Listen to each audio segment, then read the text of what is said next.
I call this meeting of the Davenport Community School Board of Directors to order. Director Robertson, would you please read our vision statement? Sure. Education that challenges conventional thinking prepares all students to compete in a global society and inspire students, parents, staff, and community to answer the question, what if? Thank you. We do have no more showcases until August.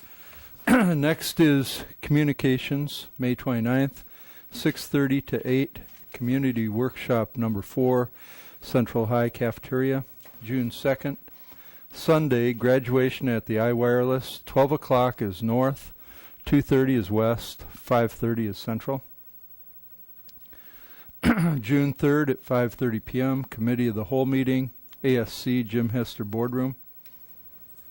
June 5th, 4 o'clock, policy meeting, ASC Executive Boardroom. June 10th, 7 o'clock p.m., regular meeting, ASC Jim Hester Boardroom. June 11th, 6:30 to 8 p.m., community workshop number 5, Central High Cafeteria. June 24th, 7 p.m., regular meeting, ASC Jim Hester Boardroom. June 25th, 6:30 to 8 p.m., community workshop number 6, Central High Cafeteria. Next is open forum for community input. Open forum is a time for members of the community to give input at a board meeting regarding school district issues or concerns. Individuals who want to speak should fill out an open forum request and give it to the board secretary prior to open forum. The board will not act on any issue presented during open forum if it was not published as an agenda item. The Iowa Open Meetings Law prohibits action on any issue that is not on the agenda. The president will set the amount of time allowed for individuals to speak during open forum. The board asks that no charges or complaints be made against individual employees of the district or community during open forum. Remarks that reflect negatively on the character or motives of any person will be called out of order. The board is appreciative of the community's interest in our deliberation regarding school boundaries and open enrollment. We value input that will allow us to make a thoughtful decision in the educational best interest of our students. However, remarks that reflect negatively upon specific schools or disparage the students and staff assigned to those schools will be called out of order, and the speaker will be asked to conclude their remarks immediately.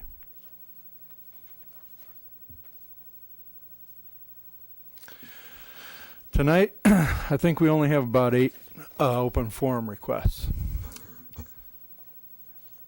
And so I'll call them all out, and then if you would come up in that order, and I'll try to remind you as well. Robert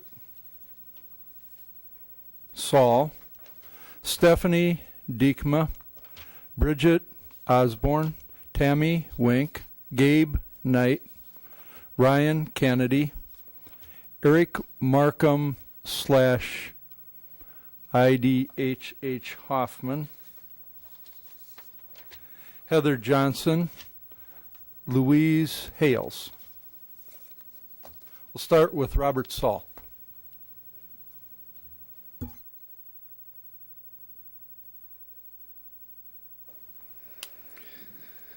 Good evening. My name is Robert Saul. I live at 1320 West 60th Street in Davenport. I would like to talk about the Harrison Plan B proposal. As a small business owner, I know how difficult it is to make decisions in tough economic times. I would like to thank you all for your hard work that you do. I am confident that you'll make the right decision concerning this matter.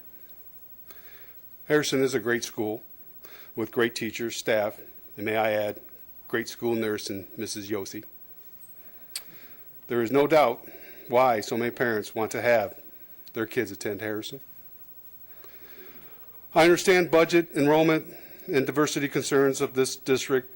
What I don't understand is why kids who use false addresses can attend a school when kids who can walk to the school for free are going to be bussed out, put in an additional expense on an already tight budget. I believe investigating these types of students, weeding them out, will ease on the enrollment problem. Letting kids who can walk to school for free does not put additional expense on the budget. Stopping all enrollment will balance out the diversity issue. Adding portable classrooms also is an option. One of my favorite classes was taught in a portable classroom. Please allow the kids of Oak Brook the opportunity to attend a great school as Harrison that they can walk to for free and keep the neighborhood school part of this neighborhood. Thank you for your time. Thank you, Robert. Next is Stephanie Diekema. I failed to mention in my opening remarks that you each have 2 minutes during the open forum. And we do have a timer, and when that timer goes off, I hope that you'll respect that, and so that we can get on with all of our business and allow everybody to participate in the open forum. Thank you. Stephanie? I'm Stephanie Diekema. I live at 6205 116th Street in Bluegrass. I have 2 children attending elementary school, and I'm here to address an issue I feel needs to be resolved in order for our school to remain a caring and nurturing environment for our children and faculty. At this time, our children and our faculty are experiencing an unhealthy environment of discontentment and fear. As a former elementary school teacher, I have, up until this past school year, been very happy with the education my children have received at our school. Unfortunately, this year the climate at our school has changed dramatically. The caring and safe environment has turned to one of fear on behalf of the children outside the classrooms, and faculty and staff have become guarded and tense. The warm, welcoming, positive learning environment our children were used to is being directly affected by this environmental change. Our school has always been regarded as an excellent school with so much to offer the students and staff. Today, we see our exemplary staff leaving our building because that environment is being jeopardized. I've been voicing my concerns about this issue since the 4th day of school. I have followed the chain of command that has been requested of me, yet this issue goes unresolved. I'm asking you, the Board of Education, to address this issue directly and quickly, as it is affecting staff morale, the achievement of our students, and their well-being. The repercussions of this issue going unresolved are enormous. We are losing phenomenal teachers and will continue to do so. I cannot stand idly by and watch our beloved school, staff, and students endure this type of environment in the future. The time to make a change is now. I ask you to listen to the students, parents, and staff of our school and help us make the changes that are necessary to improve the climate and positive environment that our students and staff deserve, an environment where all students and staff can feel safe and cared for unconditionally. Thank you. Next is Bridget Osborne. My name is Bridget Osborne. My address is 6259 114th Street, Bluegrass, Iowa. I have come to the board tonight for 2 reasons. First, I am concerned about the quality of the educational environment presently being offered at my children's elementary school. Second, my concerns have been largely dismissed by the chain of command that I have been instructed to proceed through. I understand that the board normally handles policy and procedures, but I also know that every person on this board is here because they want what is best for children, all children. My husband and I have 5 children who attend schools in the district. I am an administrator and an early childhood educator. I am a member of the National Association for the Education of Young Children, and I have attended the national conference for the past 2 years. I care about what is best for all children, not just my own. As an early childhood educator, I concentrate on what is developmentally appropriate each and every day for the 50-plus children who enter our doors. Over the past year, I've witnessed firsthand at my children's school happenings which are not developmentally appropriate. I have voiced my concerns, and I feel that I've been lied to, manipulated, yelled at, and disregarded. Everyone will discuss the issue with me, but I've yet to see action to resolve the problems at hand. As an advocate for young children, my own and the countless others I have taught, I implore board members to ask questions and investigate. Please find out why students are leaving our school for Rivermont Collegiate. Please find out why I am now researching the homeschool process. Find out why a teacher has been out of our building this year. Read the testimonies from the building staff regarding the recent formal complaint. Give credibility to the parents who have already contacted you. There are red flags everywhere, and the children at this school desperately need you to see these flags as they wave. I plan to follow up with each board member via email and phone, so you have my contact information. Thank you. Thank you, Bridget. Next is Tammy Wink.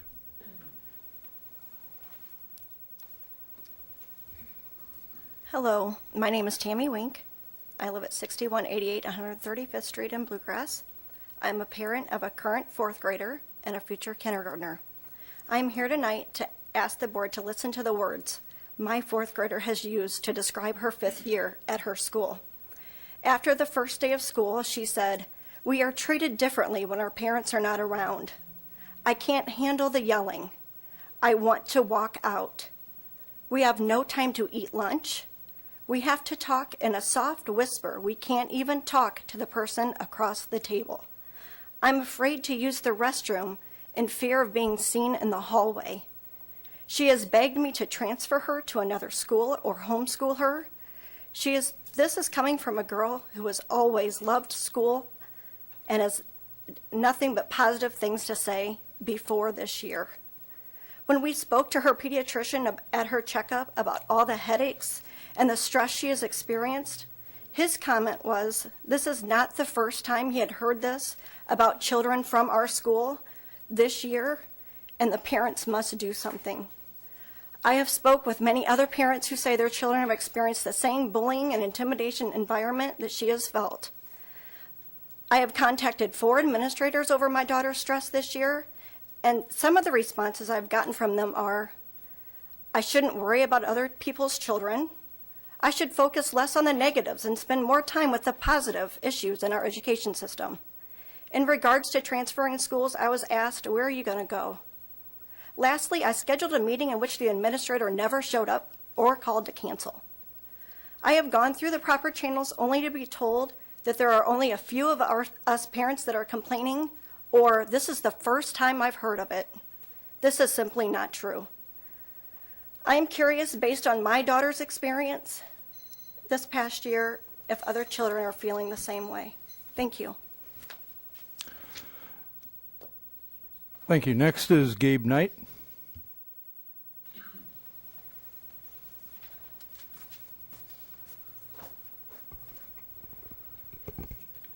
Hi, I'm Gabe Knight from 1326 Meadowview Lane. And I want to thank you all for your dedication and for listening to us. It definitely means a lot. This has been an emotional time for all of us. One of the things that I wanted to bring up was when I first went through this, I went to the website and I found the frequently asked questions of why we are considering reviewing boundaries. And on those, I thought I would just bring some of those up. And the first two kind of hit home with me. Allow students to attend the school closest to their home and maintain a logical pattern of school assignments. You know, Harrison is 7/10 of a mile from the middle of my neighborhood. The school that you would move my children to, or the children in our neighborhood to, is more than 3 times that distance. Promote identification with the neighborhood school. Harrison is so close to some of our houses that we can hear the kids playing on the playground. The third is to save funds by having a much more efficient transportation system.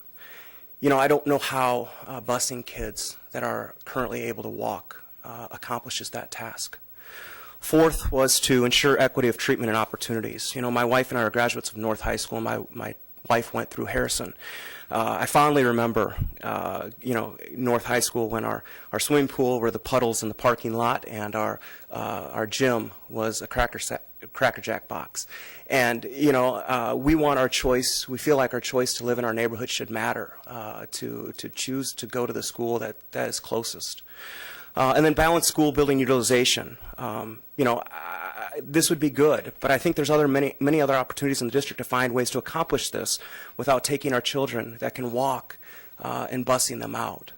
In fact, I think other revisions to the Harrison boundary accomplish this task without doing that. And so, I'd like to use those reasons as a way to maybe bring thought to the process and ask for your careful consideration before making any final votes. Thank you for your time. Thank you, Gabe. Next is Ryan Kennedy.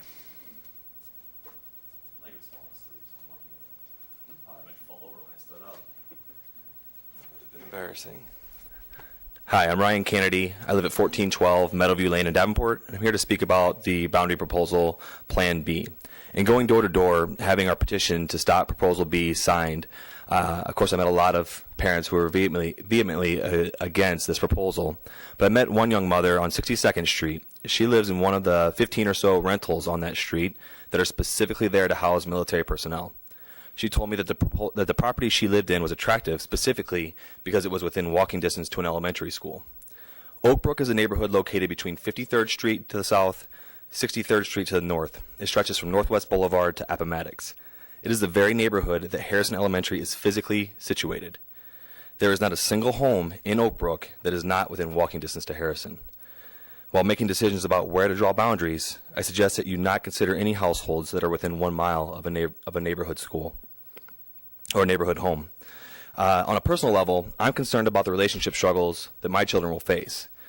Taking them away from Harrison means that they will not be able to connect with the neighbors that they have that will get grandfathered into Harrison, which is the majority of the people on our street and the streets around us. So most of those kids will go to Harrison, be in Harrison activities, have Harrison teachers, and have those things to relate to each other about. However, we send them to another school, not only will they not fit in the neighborhood as well, but they're not going to live near their classmates at the new school either, which makes them outsiders at school. I feel like a vote for Plan B would be a vote to make my children misfits, both at home and at school. And I beg you, please don't vote that way. Thank you. Thank you, Ryan. Next is Eric Markham /IDHH Hoffman. Hello, my name is Eric Markham. I'm a Scott County resident, and I am with IDNH Hoffman. We have a physical location, a business location in Iowa, and the purpose of me being here is to ensure the appropriate consideration of the submitted appeal. Eric, I need an address. 16 Douglas Way, Eldridge, Iowa. Okay, all right, thank you. Thank you. The purpose of why I'm here is to ensure the appropriate consideration of the submitted appeal in regards to the classroom intruder locks. Despite having the lowest cost, the contract award is being directed to another vendor representing the second lowest cost for the same items. This does not appear to be in the best interest of the district, and I'm asking the board to consider awarding the bid to IDNH Hoffman, saving the district $634.26. Thank you. Thank you, Eric. Next is Heather Johnson.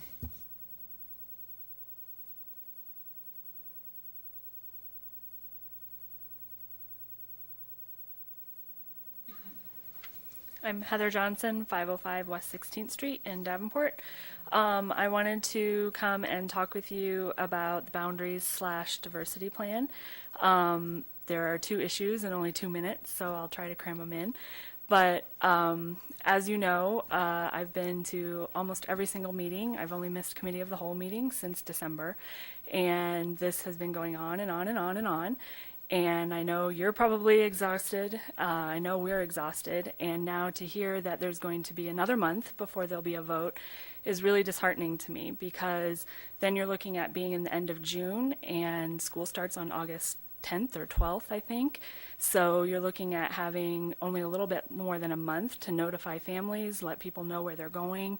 Now you've started online registration, so people could already be registering for schools at which they're not going to be allowed to attend. It's just gone on so long. The plan was, as I believe I said early on, could have been maybe designed better, and it wasn't, and it's gone on and on and on, and now it's being redesigned, and I think it's just too late to implement anything for next year. I really do. But aside from that, the diversity plan, I just wanted to reiterate some questions that I had emailed and not gotten an answer to a while back to some of the staff, which are, as far as the diversity plan relying on testing, how do you have a testing, a performance level, a proficiency level for a kindergartner that has no test history? How do you have a proficiency level for a kid who is homeschooled and is put into school and doesn't have a testing history? How do you have a performance level for a kid who comes from another school district and their testing isn't available. So how are you deciding you're using that to decide where kids are going to go, but you don't have complete information. Furthermore, when I tried to get the AB ratios, including for JB Young, I was told that they couldn't get those ratios because they didn't have the elementary ratios separate. If you can't get it now, Heather. how are you going to get it in the future? So how are you making those decisions now? That's what I'm asking. Okay. So thank you. Thank you, Heather. Next is Louise Hales.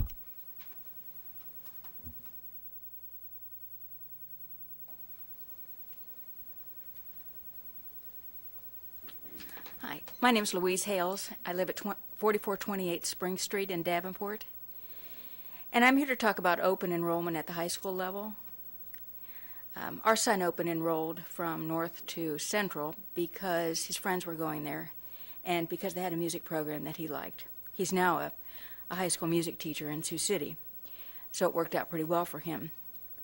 I'm not sure the reasons that all students open enroll, but I would encourage the district to keep an open enrollment policy that allows students to choose where they want to go to high school.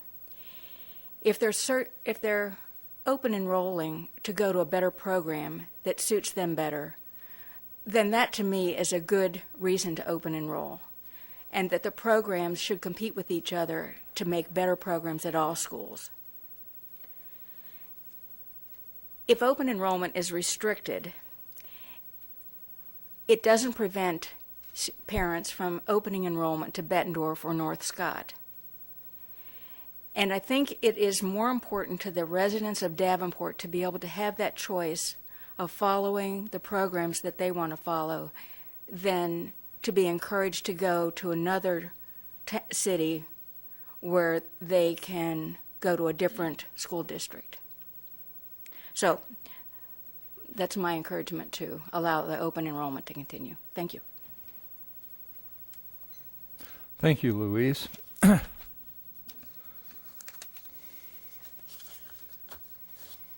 And thanks to everybody for coming to our meeting and for participating in our meeting, especially in open forum.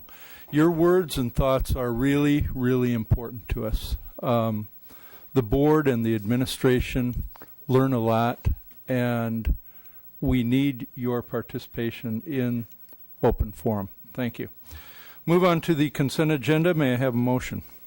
Mr. President, Director Crumwoody. I move the consent agenda as presented by the administration. Thank you. Is there a second? Is there any discussion? Call for the vote. Director Crumwoody. Yes. Director Zamora. Yes. Director Robertson. Yes. Director DeFow. Yes. Director Kluhl. Yes. Director Sherwood. Yes. My vote is yes. Motion carries.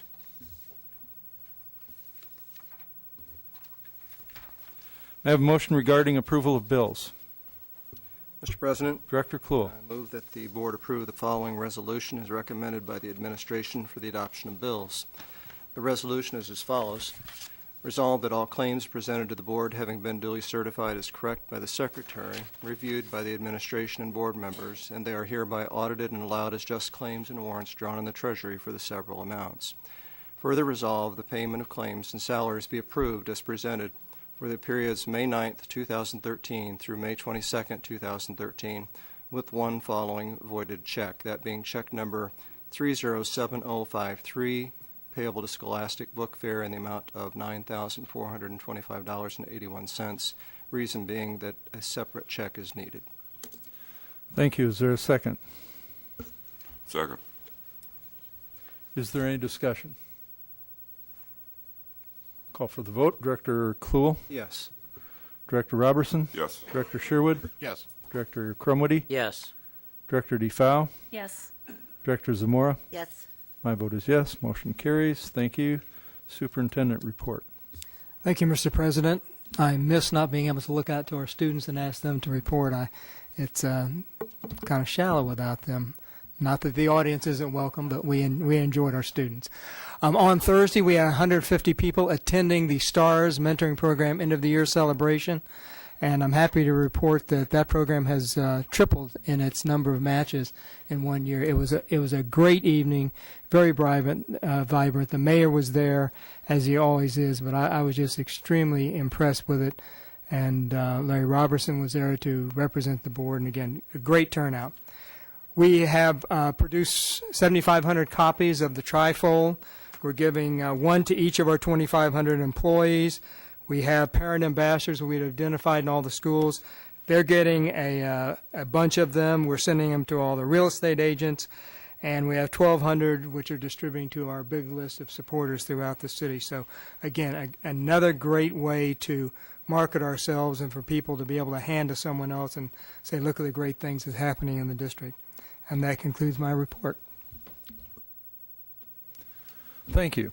Any questions or comments for the superintendent?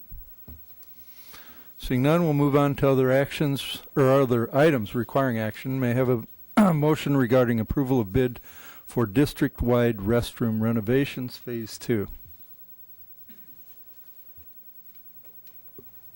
Mr. President, Director Kluhl. I move that the board approve the administration's recommendation on the lowest responsive bid received from J.B. Robertson Construction for $351,000 for district-wide restroom renovations, Phase 2 project. Thank you. Thank you. Is there a second? Second. Is there any discussion? Call for the vote. Director Kluhl. Yes. Director Robertson. Yes. Director Zamora. Yes. Director Sherwood. Yes. Director Crumwoody. Yes.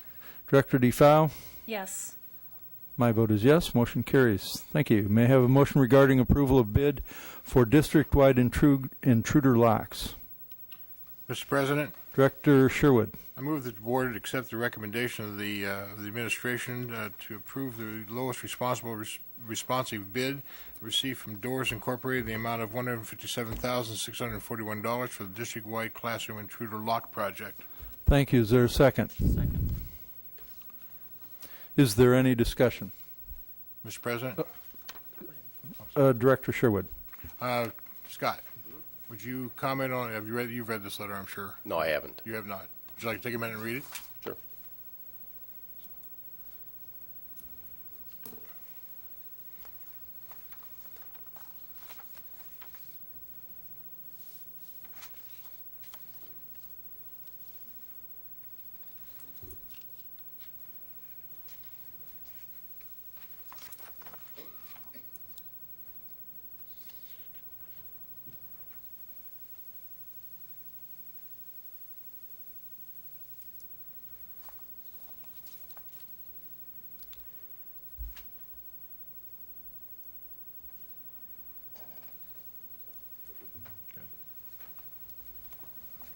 Did you have any other question, Director Sherwood? Well, yes, my question is, do you have an explanation?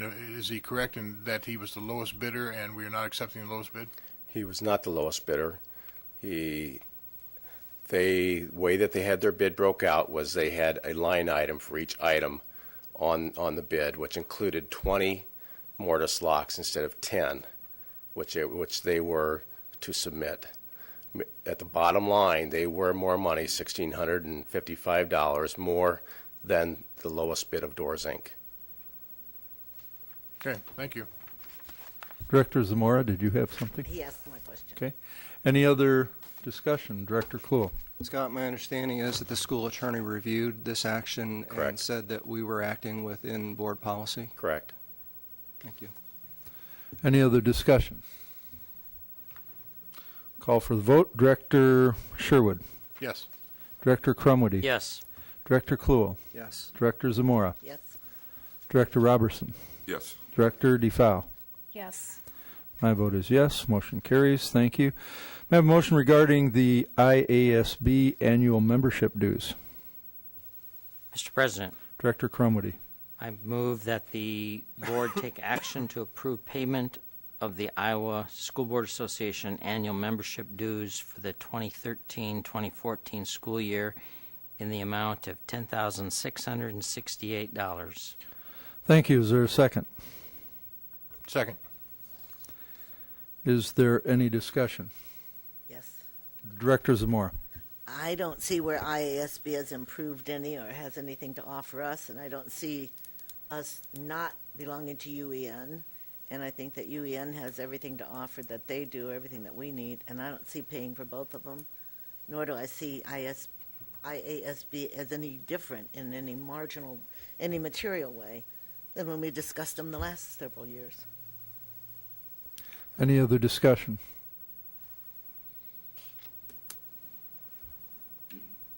Mr. President, Director Kluhl. having been a former member of the Iowa Association of School Boards, I feel it's probably incumbent on me to say something, and especially because the president looked in my direction rather heartedly.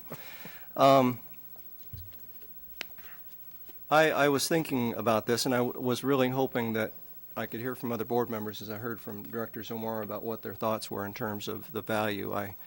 I've been thinking about what the value to us is, and I'm thinking that in terms of governance, are we currently using ISFAS for our policy manual guidance? Yes. I know that we can certainly make use of ISB in terms of their lobbying efforts, advocacy. Mary Gannon and Emily Piper. Frankly, I've used Mary Gannon several times this year in lieu of being a member of IASB. I don't believe, Marcia, that we're utilizing any of the financial services of IASB. Is that correct, or are we now using some of their services? No, that's correct. We're not using any of their services.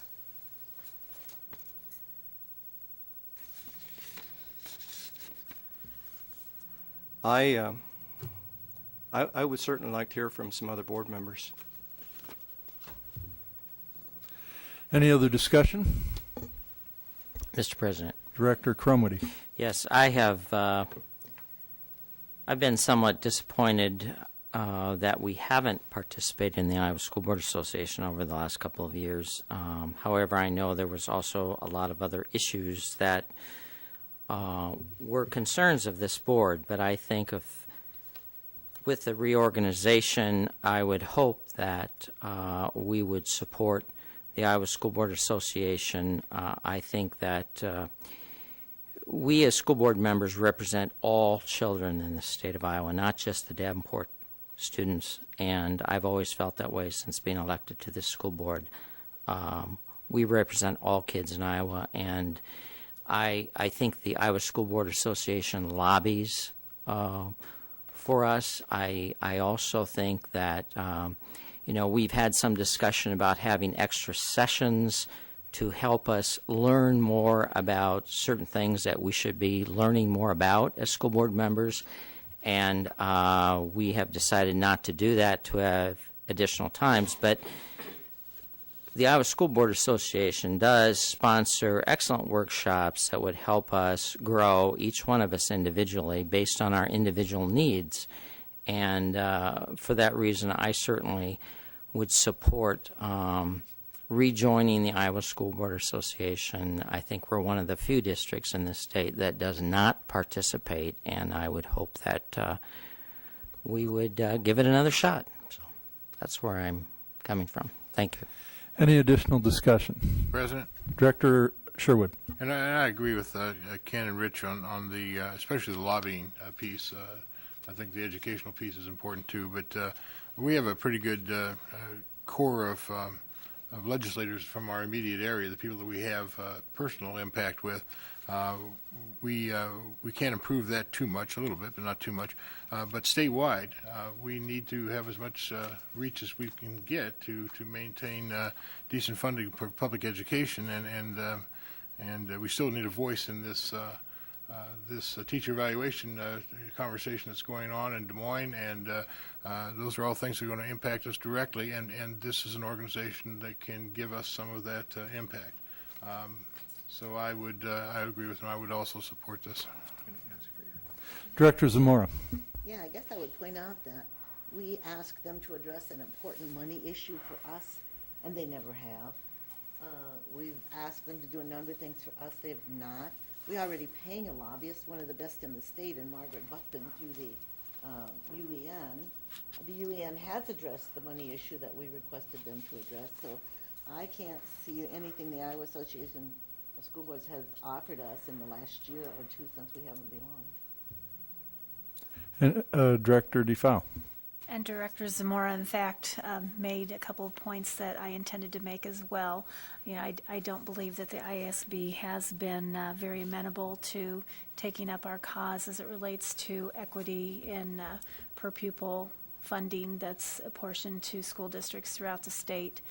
And I wondered if perhaps the superintendent would like to offer an opinion. I haven't noticed a deficiency in the time that we have not been a member of the IASB. Have you noticed a discernible difference? Do you think that membership would afford us more opportunities than we may now have advantage of? I personally have not missed it. If I want to take some of those courses, I can. I pay a little bit more. But I'd like for you to consider this. And John F. Kennedy said, not what they can do for us, but what we can do for them. And the fact that the third largest district in the state is not part of it, I'm not sure if that has an impact when they go to lobby. But if we were a part of it, I think that they might have a stronger case. So if you'd ask me what would be the advantage of joining, I would say that what we could do for them as a joining district. Were you done, Director DeFau?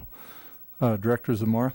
Yeah, I guess I would point out that what they did for us on our last time around was be dishonest with our money and present nothing that helped us in any way. I don't have any evidence that they've changed their stripes. Any additional discussion? I'm going to weigh in on this.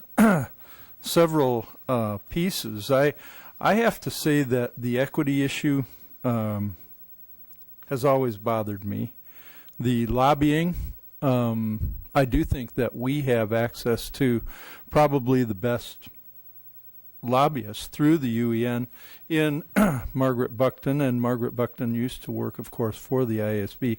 There were issues that not only our district but other districts asked for at least consideration in changes in the reorganization or in the bylaws. We end up that $10,668 is the highest amount, I believe, that's paid by anybody in the state, and that would be us. I had an interesting thought as the superintendent was saying we should do it for them, and I thought maybe they should pay us to participate. But I don't think that that's going to happen. The workshops, our board, I believe, always sends a contingent to the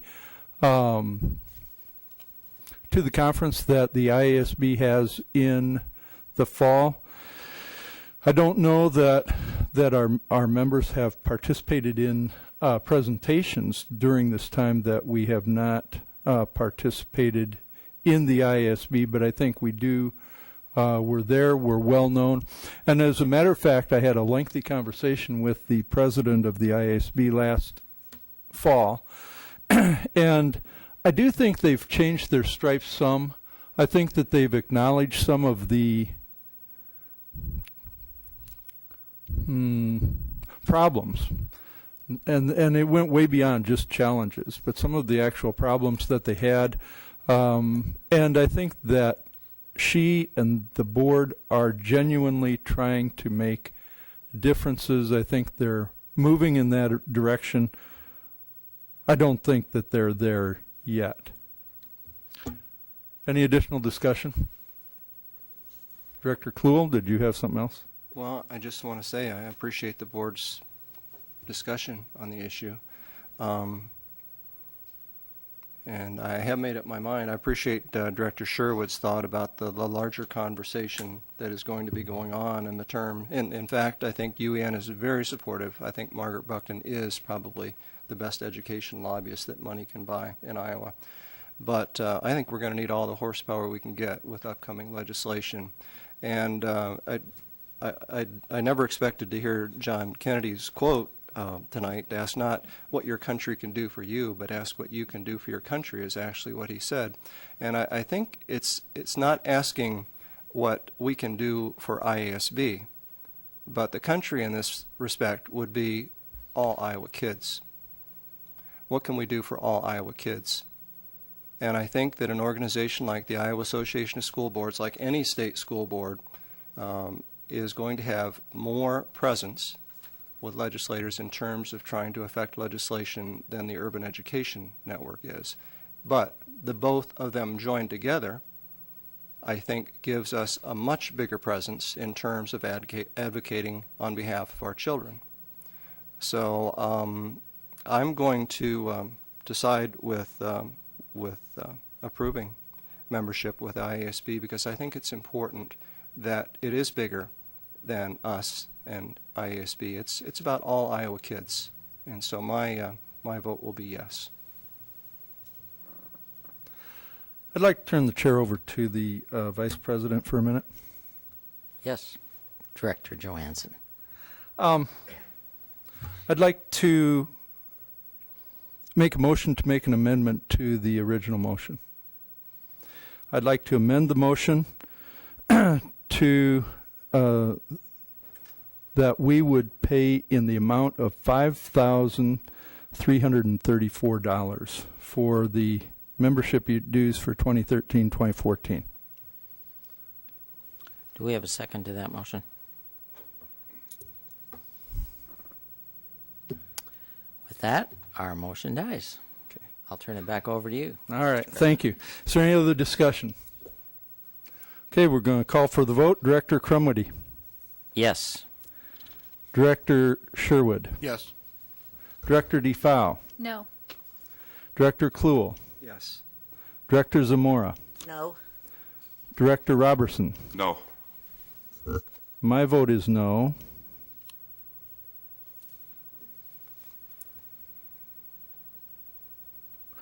Motion fails. Move on to discussion items.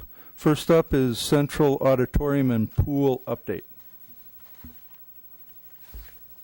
I told him about 5 minutes. I should do it right. Yes. It's only about 3 years late. Yeah, they could probably have a little more. Yes, that will take 5 minutes. I was going to say that. Yes. Thanks for taking the time to hear us this evening. We brought almost our entire team together tonight and for any questions that you have. This is Dr. Rehak. She's the educational consultant through CSO Architects. And I also have Jim Schellinger here. He's the CEO of CSO. And also Greg Gowie to the rear is here with us as the local architect. So with that, I'm going to hand it to Jim, and he'll walk you through the presentation. Mr. President, directors of the board, Dr. Tate, and most importantly, members of the Davenport community, good evening. My name is Jim Schellinger. I am a principal at CSO Architects, and I'm very pleased to be here tonight to update you on the progress that has taken place with many of the community members on the Central High School swimming pool and auditorium project. I'd like to acknowledge the leadership of Mr. Scott and Mr. Martin through this process. It's been exemplary. I would also like to recognize Greg Gowie, who has been our boots here whenever needed and has done a great job being our consulting architect, and we're very proud and honored to have him on our team. I would also like to acknowledge members that have participated in our community workshops. They've been time-consuming, and we've needed their input because our goal from the beginning was to start with a blank slate, and they've come to the meetings and been very, very diligent and very dedicated to the school corporation. I recognize some in the crowd. I see Larry Gilhouse there, and if you've been at some of the meetings, could you raise your hands to say so? Yeah, there's a couple others back there too. What we're going to do tonight is just very briefly update you on the outreach process that we've put forth, the summary of the workshops we've had to date. We've had 3 of our 6, where we're at today, and heading into tomorrow night's workshop at the high school, and then we'll certainly field any questions that you might have and attempt to answer all of them. And we're going to go very quickly through these slides because I know that your time is precious. One of the things I want to point out, and this is very, very important, because of the sensitivity these days of public dollars and where they go, we have a philosophy that we start each and every project with a process that works toward balancing the project's scope, quality, and cost. This is paramount to a project. In some ways, I would argue today, we are not designing a building yet. We are working to define the scope, the quality of the building, and the cost. Because once these are set and we go forward, it's very hard to turn back and to undo what we've done. So we are working very hard to balance these. We know that the board has basically directed us to provide an auditorium with 800 seats, a stage and support, has directed us to provide a pool minimum of 6 lanes and 25 yards. An auditorium pool addition should be connected to the existing building is the assumption, and then determine the impact of the parking, which will be substantial on this project. We know that the board has approved, based on the long-range plan, $9 million for the swimming pool, $12 million for the auditorium. There is a contingency and an allowance in there for inflation of $2 million for a total of $23 million, plus parking that we'll have to deal with at some point here, and we'll explain that as we go. We know the quality of the building has to be institutional. It has to be a 50 to 70-year building that is the best representation of the tax dollars and the community's dollars that are spent. It has to be functional, maintainable. It has to be architecturally pleasing and consistent with the existing structures, and we know it needs to be responsible. And we, more importantly, in our opinion, we believe it should reflect the community. This is your project. This is the community's pool. It's the community's auditorium, and so we very much want to make sure the quality reflects that. As these things come into play and we balance these, and when we get to a point where we feel comfortable and you as a board feel comfortable that we have appropriately balanced these 3 things, then we go into the detailed phases of the design. Go ahead, Rose. As we've started the workshops, we start each and every workshop with a presentation of the appropriate subject matter, and I believe the board has been briefed on the workshop titles, but we'll touch on those briefly. And then we spend a great deal of time fielding questions, concerns, comments, suggestions. We document every single thing that's said in a meeting. We put that documentation on the high school's website, and we have committed to each and every member of the community participating that we will address their concern, their suggestions, any of their questions in detail prior to the end of this workshop process. To date, all the communications have been very respectful and very important to our efforts. The members of the team, we've been very grateful to have the steering committee, as you see up top. We also have a separate group that represents the auditorium user group. There's a third group that represents the swimming pool group. And we meet with these people, with these groups, every 2 weeks. We meet with them one afternoon with one group and the next afternoon with the other as we go into a workshop. And we meet with the steering committee before and after that. So we have made a great effort to reach out to make sure that we are putting forth our best effort to meet those user group needs. Our design team, as you know, is CSO. Greg Gower, we talked about a minute ago. We're also very proud that our civil engineers here at Bettendorf, Iowa, KJWW over in Rock Island, just across the river, is our mechanical, electrical, and technology engineer. Lynch Harris Brumbley, our structural engineer. We have a number of consultants that are very important to the specifics of this project. Purcell Knoppe, Jones Phillips for the theater, and Spear Corporation. Both Jones Phillips and Spear are represented here tonight if there's any questions for them. And Martin Blundell is here as well, who will be doing all of our detailed cost estimates. The community workshops, as I said, consist of 6. You can see workshop 1 was establishing the need and understanding stakeholders' questions, suggestions, and concerns. The second one was about existing conditions and program. The third, which we just finished last Tuesday the 14th, was about 2 weeks ago, was about the concept options. And we head into tomorrow nights with the concept design options and preliminary costs. And we're excited about that. Based on the input we received at the last workshop, we think people are going to be very receptive to where we're at. Again, not in the design as much as in the balance of scope, quality, cost. Workshop number 5, scheduled for June 11th, will focus on the recommended option that comes out of that in terms of cost, quality, and scope. And then last but not least, we'll hopefully gain 100% consensus on June 25th, which subsequently we'll bring to you as a board to seek your approval at that point in time. In workshop number 1, establishing the need, Mr. Martin was able to go through a number of slides with us that we'll just briefly hit on, talking about the vision of the school corporation, why extracurricular and co-curricular activities are very important, in that these facilities will support curricular, co-curricular, and extracurricular activities. He reviewed with us the long-range plan for the auditorium, the conditions of the auditorium that led to the needs in the long-range plan, as well as the swimming pool, which most of you are well aware of. He gave our entire group a historical perspective, and the community members, which I think was very informative to the members who attended, of the history of how this came about, including the approval of the long-range plan back in December of 2012.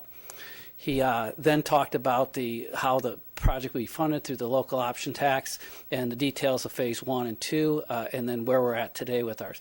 This was our eye chart he shared with us that was actually the overall cost, and he was able to explain these even though none of us could read them. But these were the costs of the overall project, not just this one. In workshop number 2, we talked about existing conditions. We started with the site conditions, and we looked at the site, and our Jason was able to review some of the site issues that we have, including the topography. We all know it's very challenging topography. The existing subsurface soils, we know that there were problems with the gym that was built years ago and some of the subsurface soils, so we've already reacted to that. We've already taken soil borings, which is as early as we've ever done it in a project, to make sure that whatever we propose is functionally doable in the end of the day. We know there's issues with parking, existing marching band site and practice and PE sites. Existing utilities will have to be relocated given the site constraints. Stormwater detention will be an issue for us, as well as construction sequencing and make sure we keep a safe site. We've looked at all the conditions of the building, and this is just a couple of them here as we go.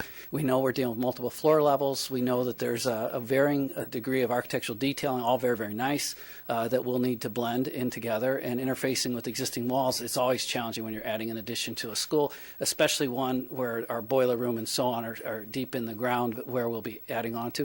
We've talked quite a bit about the smokestack, and we'll talk to you about that as we go and tell you what the community members have said. We've looked at all the adjacencies, the travel distance, the zoning of the building. We've continued on to look at the pool area. Most of you already know this. It's 4 lanes. There's no diving, although one of our attendees at the community meeting talked about how the ceiling was raised back when she swam here so that there could be diving at that point in time. We know the ADA access, ADA is non-existent. We know the deck space is hurting, as well as the locker rooms are in need of repair. In terms of the auditorium, again, very consistent with what Mr. Martin presented in the long-range plan, the small stage, poor sight lines, not enough seats, acoustics, and lighting. We looked at the mechanical electrical. Of course, several utilities are going to need to be relocated, but there is a project going on right now for mechanical and electrical, and that's good because that puts us ahead of the game and will save us money. And we think that in the end of the day, the new electrical service is going to have the capacity, according to KJWW, to serve the new facilities. But we will, however, recommend that we do a standalone HVAC system for the swimming pool, which is fairly straightforward because of the conditions of heating, air conditioning, and ventilation. At the conclusion, we also, in workshop number 2, spent quite a bit of time going through our project team's credentials, our entire project team with both consultants from out of state and in-state, and we went through examples of our projects as requested by the team, and we showed lots of great examples that we can use as references. And then we concluded with the community members in saying, here are just several of the issues, 7 of the main issues that we're going to be addressing with the swimming pool, and then we went over to the auditorium and said, here are some of the main issues we're going to experience with the auditorium. In workshop number 2, we also concluded with the program, and we took the program areas from the input we received from the swimming pool user groups, from the auditorium user groups, and from the steering committee. And we put those, Dr. Rehak, this is where she's very integral to the project, and we put those into this format. And knowing that we had heard from the community members, and we'd also heard in those user group meetings that some of the needs that they cite were in excess of what the board directed, we decided to respectfully take those concerns forward and develop a range of areas. So what you see here, in the end of the day, the summary of the areas of the building would range anywhere from 60,200 square feet to 76,700 square feet on the high side. In workshop number 3, we started to look at concepts, and we had probably 5 boards for each of the 3 concepts. We're only briefly going to show you 3 boards tonight and zip through them, options 1 through 3. We started with the existing site. What you see shaded in red are all the properties owned by the school corporation, which include the tennis courts across the street, across North Harris, as well as the vacant lot to the south. It includes the parking lot to the north, as well as the entire main body of the site. Currently, we count 389 parking spaces on campus. This was option 1, and you can see with option 1 we proposed the auditorium coming here to the south. Now there's nothing magic, and we want to emphasize this again because we're not really designing a building just yet. We're balancing scope, quality, and cost. But we're just using a very generic layout for the auditorium. This will likely change. There's 10, 12 options that Van Phillips will be happy to review, but we're just using it as a placeholder and as an area. And you can see this is an 8-lane, 25-yard pool here. So this shows the addition north of the newer gym in this location with the auditorium here with support spaces and a connecting corridor to the other fine arts programs. It shows a parking lot here with the band and with the PE area here.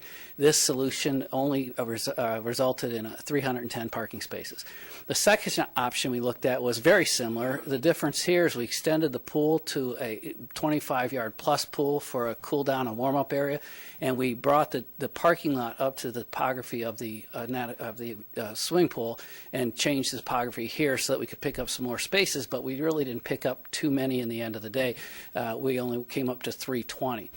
We showed a third scheme that was a little bit different in that it set the elevation of the pool at a lower elevation, more at the same elevation of the PE and band area, and the auditorium on an upper level. And this one then allowed us to bring parking up to where it is existing as well as this, and we were able to gain some parking spaces on this site and had 345 spaces. So what did we hear from that? Again, just not exactly design a building, but testing scope, quality, cost. First of all, your community is very, very happy, and the people that have attended the workshops are very pleased that the board has now directed a team to design the auditorium and the swimming pool. They're very, very pleased about that. We were told in no uncertain terms as a design team in our first meeting from the community to not overpromise and overdeliver. They said that they were disappointed in some regards with the the last edition, the gyms, because of the fact that poor soil conditions and overbidding resulted in a reduction of the scope. I believe it was elimination of the running track and some seating, and therefore they didn't feel that they don't want their expectations to be built up and let down. So we've worked very hard at making sure that we are diligent in how we balance the scope, quality, cost of the project. We've also been told that in workshops there's a very big concern on the part of those that attend the workshops about the house of the auditorium. We have planned originally $799. There were reasons for that. I'm sure the board is aware of. We looked at going $800 to $850. Right now we're a little more than that, but they believe the need is a minimum of 1,000 seats in the house, and we'll show you how we've addressed that. The other feedback we've gotten is the pool should be a 25-yard stretch pool, so that it would include a bulkhead that could then allow for the cool down and the warm up in the pool. We've heard great concern about the parking and that there's already a shortage of parking on the site. And so anything we do has got to consider that parking. And the vote we took, a straw poll vote one night, respectful as the board's decision, was that the smokestack should come down. We looked at the possibility of retaining it as a historic artifact. We looked at reducing the size of it. We looked at trying to fit it into the program, all of which we could do. But want to make sure that it's structurally sound, because once we build these additions, it's no longer at the edge of the building, it's in the building. So it would be much harder to demolish at that point. What we did from that is we responded by developing two more options, options 4 and 5, and we have conceptual cost estimates for options 4 and 5 that Mr. Blundell has developed. There is a great amount of detail behind each of the summaries of the cost estimates you'll see tonight, but we can provide you with, and we can provide the community members with tomorrow night when they come to the community workshop. And we've also looked at how we would address those scope concerns voiced by the user groups and what we believe those would cost, acknowledging that they're outside what this board has approved to be developed. This again is the site. There's been a great deal of discussion about the tennis courts, and I believe, if I'm correct, and Mr. Martin can correct me if I'm wrong, but that the coaches believe that the tennis program would be better served if the tennis courts were relocated to the Brady Complex up north, therefore freeing up this site, as well as this for parking. Obviously, we'd have to do a lot of coordination to determine how we can do that safely for the students. So we've been looking at that option as well. And then here is obviously the existing site. Option number 4 is a plan that takes the pool or the auditorium and reconfigures it so the back of stages here off the set areas and the loading dock, which would be functionally an improvement to it, with the back corridor connecting to the other arts area. This shows the 25-yard pool here, located on this side, and they share an entryway, which will have shared concessions and shared ticketing, reception, and so on and so forth. This we did, and this was really a recommendation of one of the students that attended the workshops, stressed the importance of having an entryway off of Harrison, and then having being able to exit the site over here off of Main. So we've since incorporated that with parking close to the building. And in that scenario, we end up having 875 to 900 seats within the auditorium. And this scenario with the tennis courts and the parking across the street, this scenario results in 543 parking spaces that would be available as opposed to 389. If we were to do the 25-yard pool with the extension, we'd only have 519 spaces in that situation, but an improvement, although I will keep acknowledging the need for safety and how we're going to coordinate that if we go forward in this direction. There's also, I should have mentioned that Mr. Martin is exploring the opportunity to maybe lease the existing parking to the south, that is Palmer College parking, which would then add quite a deal of parking. This is the conceptual cost estimate, and again, this is just a summary sheet. We have detailed backup. We've gone to more detail in providing these conceptual estimates than I can remember us doing on a project to make sure that we maintain budget. The scenario you just saw in option number 4 is a $21 million concept for all practical purposes, $20,750,000. That does include an 8-lane pool, not a 6-lane pool, 875 to 900 seats in the and this is a 65,000 square foot solution. If we were to increase the size of the auditorium, we believe that could be done efficiently by increasing the size of the balcony. And we could add the seats up there, and we'd increase that size by 2,500 square feet. Mr. Blundell estimates that would cost an additional $500,000. If we were to expand the pool to add a cool-down warm-up period, that would cost an additional, it'd be 4,600 square feet and an additional $1 million. There's been initially there was some discussion that we would not need an orchestra pit. However, the auditorium user groups that visited Bittendorf, if I'm pronouncing that correctly, believe now it would be desirable to have an orchestra pit with a hydraulic lift. So we've added dollars in there if that's to be decided. We looked at expanding we have some auditorium support spaces that could be added at a later date. They don't need to be added right now, but the multi-use rehearsal space and band and choir at 4,000 square feet eventually, or if they were added today, would be 650. And then the additional parking on the tennis courts, approximately 400,000. That's a very conservative number because, as you know, those already consist of asphalt. So we would just have to make sure that the cross-section of that was strong enough for automobiles and transportation. So you can sort of do the math on those to add up where they go. This is option 5. This, again, has the auditorium here at back of house stuff off the loading dock, which we think is a good solution. This incorporates the pool over here, and as suggested by a gentleman at our last workshop, he challenged us to consider stacking parts of this building. Which we did look at very seriously initially before that workshop. We looked at having the pool or the auditorium over the pool. We can do it structurally. The result, though, is that we have a pool that's either extremely low or we have an auditorium that's extremely high given the volumetrics of these two spaces. So what we did is we put the pool support spaces under this level of the auditorium, and we feel we can be more efficient in doing that. This is actually a very good efficient layout of the space of the site. We've got a north to, or east to west drive coming through here. This area shows that if we were to extend the pool, it wouldn't affect our parking at all. We'd have our mutually shared lobby, all our new parking spaces. This would, again, accommodate 875 to 900 seats in the auditorium, an 8-lane, 25-yard pool. The estimate for this, there's more area included in this project. Could you go back to the last slide, Rosemary? There's about 72,000 square feet in this scheme. So that's a little more than the first scheme, as you saw, to 72 versus 65, and that's the difference in cost. This scheme would result with or without the extended pool in 561 spaces, including the tennis courts, versus the 389, and the parking lot I mentioned a minute ago of Palmer Colleges in this location. So this scheme, given that there's more area, there's two corridors, there's an extra corridor on both levels on the side of the auditorium and down below. There's approximately 7,000 more square feet. There's a little bit difference in the detailing and so on and so forth in the parking. So this scheme is approximately $2 million more than the last scheme as we sit here, and then adding in parking. So we're within striking distance in both schemes, very much within striking distance of what the board directed us to do. The numbers that Mr. Martin had included for inflation, we plan to bid this in the spring of 2014. We feel that these numbers, Mr. Blundell has put these together consistent with 2014 inflation numbers. So these would be locked in. We need every dime of what Mr. Martin put in the numbers for the inflation and for the contingency, but we think we're within striking distance. And once again, here are the add-ons that would result in addressing the requests of the community that asked us to at least bring those forward and have the board acknowledge that they'd seen these requests. And with that, we'd be happy. Appreciate your patience throughout that. It was a pretty lengthy presentation, lots of slides, and a great data dump, but I would welcome any questions you might have at this point.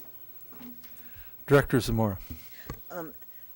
It was my understanding, and it may have changed since we built the North Auditorium, but that if you were over 799 seats, there were certain copyright problems. That's correct. And we addressed that, and one of the members of the community asked the question, challenged the team to say, we understand that, but what is that? Is that $30,000 a year? Is it $50,000 a year? And we were told that it's about $1,500 per play or show would affect it. And again, if I'm reflecting the members of the community correctly, they felt that was money well spent to be able to accommodate the population at North in that they filled the downtown auditorium, Central, in that they filled the downtown auditorium for their last production. Okay, well, and more seats means more ticket money. That's right. That's correct. Yeah. Okay. And then I have one more question. Have you been to the North Auditorium? They have an orchestra pit, don't they? Yes. But West does not. I believe that's correct. It does? It does have an orchestra pit? Okay. Okay, thanks. Neither one have. Hydraulic lifts. Neither one have hydraulic lift. Okay. Thank you. Additional discussion? Director DeFau. Yeah, and to follow up on Pat's question in regard to the number of seats in the auditorium, giving concession to the fact that bigger is always better. I would like to have a rationale beyond that as to, why we would want to consider increasing the number of seats in the auditorium and incurring those additional costs for programs that are frequently strapped for funds. And I'm not asking you to provide that answer to that question tonight, but I would ask that the committee give consideration to that and come back with some rationale to support that decision. You bet. And looking at your numbers, suddenly our $23 million projects are now in excess of $27 million. And knowing that we've already allocated more than 25% of our local option sales tax funds to these two projects, I would need some very compelling reason to go beyond that original scope. Thank you. Additional discussion? Director Sherwood. A couple of questions. Have you considered green roof on this? Yes, we have. And what our goal is as a project team is we are going to design this in keeping with sustainability and LEED certification, but we are holding back on pursuing a LEED certification. That'll be up to the school board. We're finding more and more of our public sector clients would like to have their buildings designed in keeping with sustainability and LEED certification, i.e. green roofs. But they're not willing to pay that, what is ultimately sometimes $200,000-$300,000 just to have the certificate on the window, whether it be silver, gold, or platinum. So we are, in fact, looking at those options. Yeah, in our particular case, it's not just the environmental impact, which is a concern. It's also an educational opportunity for those Yes. kids at Central. And if it's within reason, it would seem to me that the science folks there would appreciate the access to something like that. Second question, we've talked to Scott before about this, about the possibility of finding disaster mitigation funds for structures like this. We had a local auditorium at Goose Lake that here in Iowa that was funded through disaster mitigation funds. Have we looked at that again, Scott? To say, I know they were. Yes, we continue to look at that, and the reason currently there are no FEMA funds available. The June 10th Please, Scott, would you step up here, please? Thanks. We are bringing by-state, the regional commission here at the next meeting to share with you our hazard mitigation plan, which needs to be approved by the state and the board before we can apply for those funds. Currently, there are no funds available for those projects. Okay, now you looked at state and federal because both had funds available at one time. Yeah, well, FEMA supports it, and FEMA will pay 75% of the construction cost if there's money there. At the last time we checked, there was no money in the FEMA coffers for these types of things. And would we be meeting the standards of that they would require in spite of the fact we're not getting the money?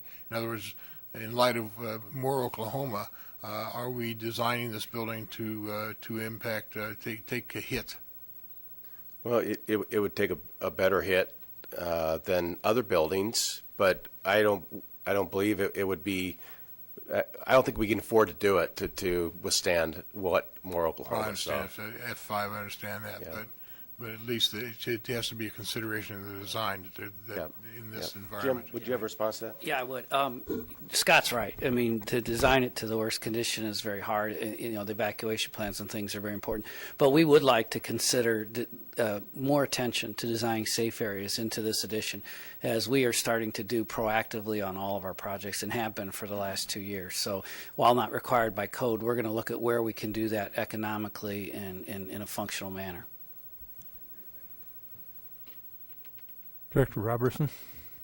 Scott, for the task force, the question I have is that were there any concerns about using the tennis courts as parking in terms of safety to come in and go in if you're going to use that, because you would have to cross, right, a very busy street? So do we have any concerns about that?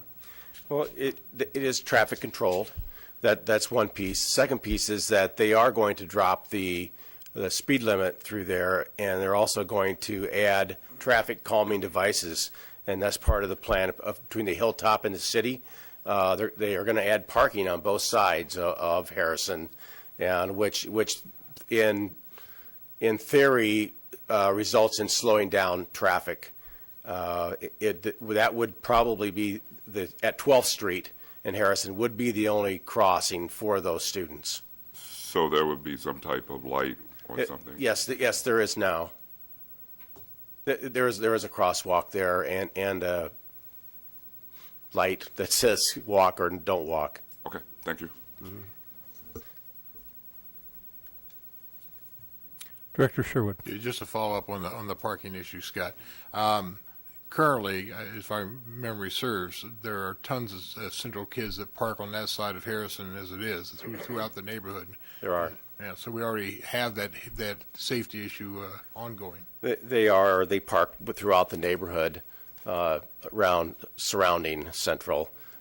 Many go to the west, and we have conversations occasionally with the churches in that area that if they have an event during the day, that there's no parking for the people that come to their services. I would say that Mr. Schellinger said earlier about the coaches and the tennis courts. It's what we heard, and this is the first time I've heard this, is that it's very distracting to be a tennis player, and because everybody wants to roar by and crank up the boom box and yell things at the players as they're playing. And so they said if it was possible that they would support moving away from Central, just for those kinds of reasons. They say it's very difficult for them to compete. Yeah, thank you. Director Zamora. Yeah, and those tennis courts were donated to us some time ago. What would it cost to move them? Well, we just the board just approved 8 courts at North, essentially built from the ground up. We took everything out because it's subsoil, the gravel underneath, and I think it was $475,000. What was the cost for that? West too, didn't we? We resurfaced West. That was we milled it down.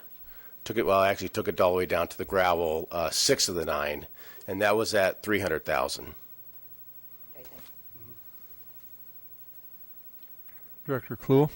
A couple of questions. The heating and air conditioning systems, you said that for the pool, it's going to require a separate unit. Any possibilities of rebates in terms of using green systems? I would, maybe, Sam, could you address that? Is Sam out there? Could you come up here, Sam? Sam Blake is our pool consultant, and he's worked on pools all across the country that have looked at this kind of thing, so I think Sam might be better able to answer. I assume the swimming pool takes quite a bit of stuff to keep it conditioned. Yeah, the swimming pool does take, as far as utility costs, quite a bit to utilities to operate. We are designing with the most efficient equipment that we can put in that space to basically turn your pool green without making it green. Looking at operational costs, not the water, but operational cost. With regenerative type media filters, we're not having to backwash water out and spend a lot of money with water and sewer and heat, and also chemicals, and then also filling that water back up. There's some rebates. We just have to work with your local energy company. Rebates on your circulation pumps. If we put variable frequency drives, I don't know if Scott's checked into that, if there are local rebates. But you can get some rebates from your energy companies on pumps and motors that are running variable frequency drives. So we are looking at VFDs on the pool filtration pumps. As far as energy costs on heat recovery, we have to defer that a little bit more to the mechanical engineers that's designing the air handling systems. But I think those systems also would have some type of variable frequency drives on their pumps. And I don't know if there's rebates available on the air handling systems themselves. If I could speak to that just briefly. In our last few projects that we've actually added additions, Walcott being the most recent one, we began to use the White Group, which is an energy consulting group. I think they're out of Minnesota, and they come through, and as we're designing the building, they sit down with us and they say, what kind of windows are you putting in? What kind of filter media? What are you doing from an air? How much insulation are you putting in the roof or in the walls? And what they do is they give you a range of options on what you choose, and then they give you a total on what the rebate would be. And at Walcott, we got $150,000 in rebates by using that group, and we will use them again as we get down to designing this, so that they'll help us get the most rebates that are available. Okay, good. We spent a lot of money in the district going to geothermal heating and air conditioning. Is that a possibility? We haven't gotten that far in looking at it, but we will definitely take a look at that. I'm sure KJWW has experience in that, and we'll definitely explore that. And the auditorium then will tie into the existing The auditorium is system? planned that it'll tie into the existing. And it's got the capacity to make that Yes, happen? I believe it does. So I didn't know if that smokestack, I guess I was hoping that it was not functional, but it hasn't been functional since we burned coal? It's not been functional for years. So what is, I should know this, what is the status of Central High School in terms of historic preservation? Is it on the National Historic Preservation List? And if it is, what issues do we have with taking down that smokestack? I've got to be honest with you, I don't know what its status on the National Register is, if it's ever been submitted for that. I'm not aware of it in mine. Director Zamora, are you aware? Not talking about it won't make it go away, unfortunately. It's probably something that we should look at. I would tell you from my experience of 30 years, it'd be very unusual if it was. Public entities are very careful on that because of the constrictions that are put on you with that. So it would be unusual, but it's a fair question that we should explore. Okay. Good. Stacking was an interesting question. More expensive than the layouts that you proposed here? Yes, we believe it would be more expensive because you're spanning a pool area. It can be done, but we're spanning. It's been done. We've done it, in fact, with different classrooms and offices. But when you start to talk about an auditorium on top of a pool, it becomes very problematic structurally because there are different systems and there's noise factors in the auditorium. The one thing I meant to mention when we looked at the quality scope cost diagram, the other most important thing we've emphasized to members of the community that while these these need to be important buildings and expressed architecturally as has been requested by the community. The most paramount thing is they work. You cannot have an auditorium that doesn't work acoustically. You can't have a swimming pool that doesn't work in terms of the speed of the pool and in terms of the HVAC system. So that is paramount, making sure that at the end of the day, people say this is the fastest pool in Davenport, that people say that the auditorium is the most acoustically sound auditorium in the district, and that's what our goal is. Okay.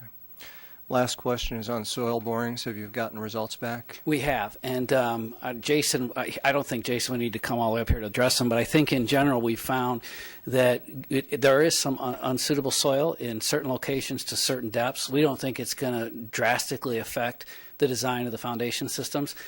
Really strong, stable, suitable soil is 30 feet down, but we believe that we will be able, at most, we'll experience just a small percentage increase in the cost of the foundations.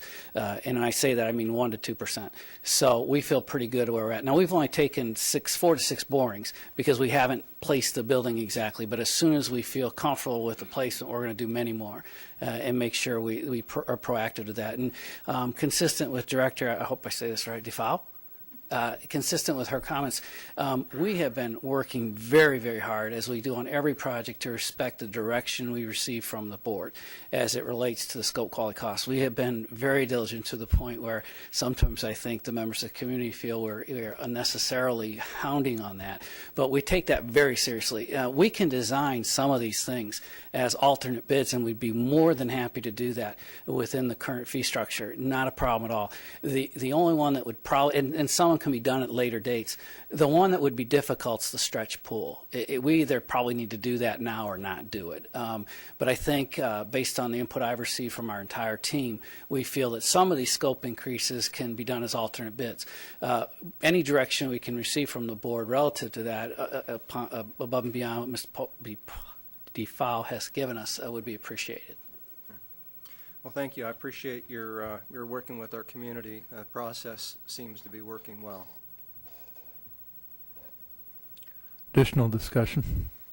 Director Sherwood? Just a quick question. I think I already know the answer to this. On the West Coast, there's a big controversy between saltwater and chlorine pools. Are there any competitive saltwater pools? I'd have to.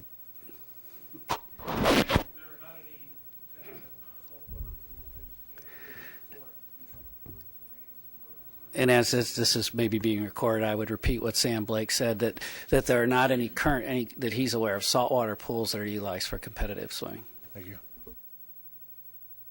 Any additional discussion? I've got just a couple.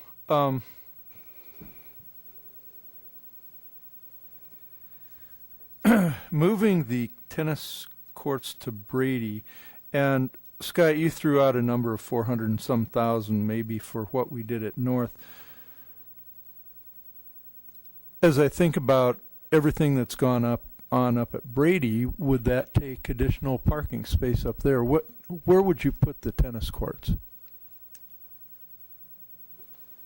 We've just had a preliminary discussion. We visited the site to see what kind of ramifications there are, because we do have a long-range plan for that we would like to do a new softball, probably new baseball, soccer fields, practice fields, along with the property that we're purchasing along 36th Street. So kind of a preliminary siting would be stretching from 37th Street or 38th Street down, like where the current tennis or softball field is, down along that line. Okay. Down towards. And that's sufficient. I just, as I think about it, I'm guessing that probably whatever you do, it's going to be more than the 400,000. It's probably more likely to be maybe $1 million or whatever to do something like that. You mentioned that the decision has been made to allow parking on both sides of the street on Harrison. Is that's already been decided definitely? That is the plan, as I understand it. From what I've heard from the city. I've been to some city council meetings. I guess I'm not aware of their direct vote, but that is that's the direction that I understand they're going. Okay. So I could get more information on that and get that to you. Yeah, I just thought it was, as it was made to be part of the discussion and part of the parent justification, I think it's important. And I guess the last thing, and I apologize, I forgot your name. Jim Schallinger. Jim Schallinger? Schallinger. Okay. Because some of your last comments, I think, were correct. And some of your earlier comments, you said that we're within striking distance. I thought that was interesting because it looks like striking distance appears to be around 25% over what we originally anticipated.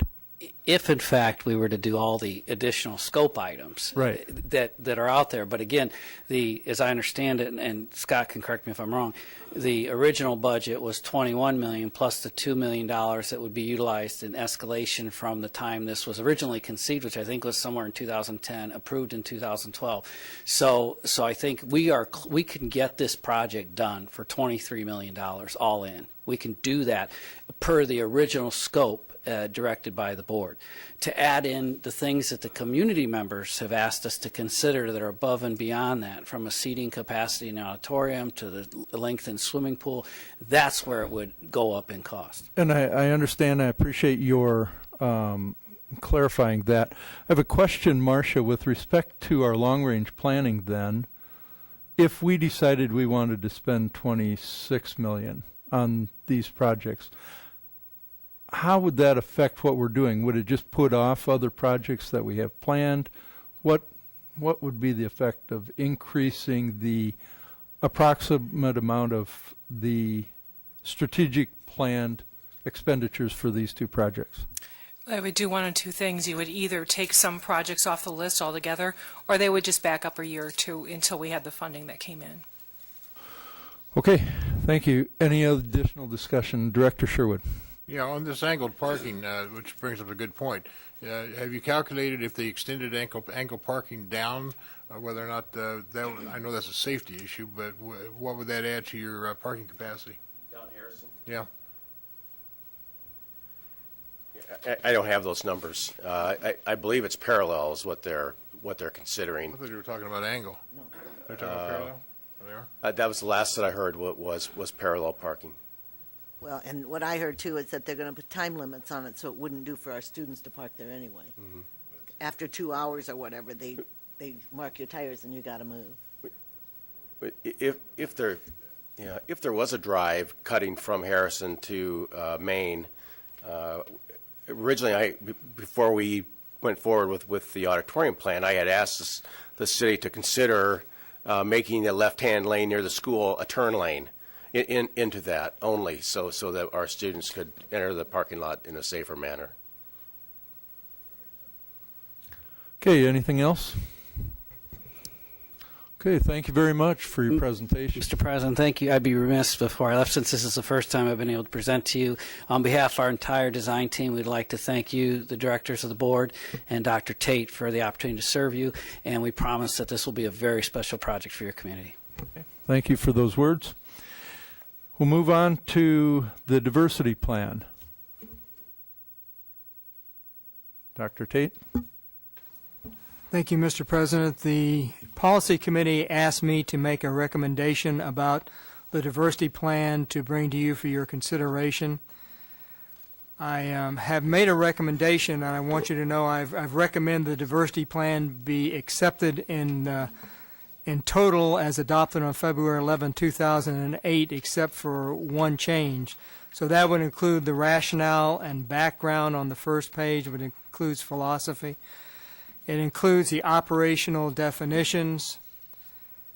It includes the diversity plan reference chart, which established rules for how we approve people to leave the district on open enrollment. And the recommendation for change is on the very last page, which is titled Diversity Plan Reference Chart School Ratio. And on that page, we have every one of our schools, which shows their ratio, whether they're an A-type school or a B-type school. And on the bottom of that page, it says a Category A student may transfer from a Category A school to a Category B school. A Category B student may transfer from a Category B school to a Category A school. My change that I'm recommending is on that page, And on the bottom of the page, I am recommending that we take off the wording about going from A to B and B to A schools, and we put the following. This chart is to be used as one element of the effort to eliminate practices and attendance which isolates disadvantaged students. Board Policy 501-11, and we're going to talk about that later, Attendance Centers incorporates the provision of this diversity plan and provides guidance for approving or denying requests for transfers out of a school attendance area. When considering requests for transfers, consideration will be given to 1. Category A students transferring from a Category A school to a Category B school, and 2. Category B students transferring from a Category B school to Category A school. And that's the only change I would recommend for the diversity plan. Is there any discussion? I have a question. Director Zamora. We talked about this before, and I'm not sure I clearly understood. Does that say that an A can't transfer to another A based on the diversity plan? I mean, it's only A to B or B to A. No. This says this chart's to be used as one element, if an effort to eliminate. It talks about the board policy that you need to follow, and then it talks about on the bottom that when requests for transfers are made, consideration will be given to. It doesn't indicate it is the driving force necessarily. Any additional discussion? Director DeFau. I would say that I do appreciate the superintendent's efforts to provide guidance and perhaps clarify to some degree the diversity plan, reference chart, and school ratio. I know that we felt that there was ambiguity with it and that it could be interpreted in a multitude of ways. And again, I'm appreciative of his responsiveness to the direction of the policy committee and the board in general. Any additional discussion? Director Kluhl. I just wanted to clarify for myself. I mean, you said it, I think, but I want to make clear. Previously, with our diversity plan, you had indicated that a Category A student could transfer from a Category A school to a Category B school, but a Category B student could not transfer from a Category B to a Category B.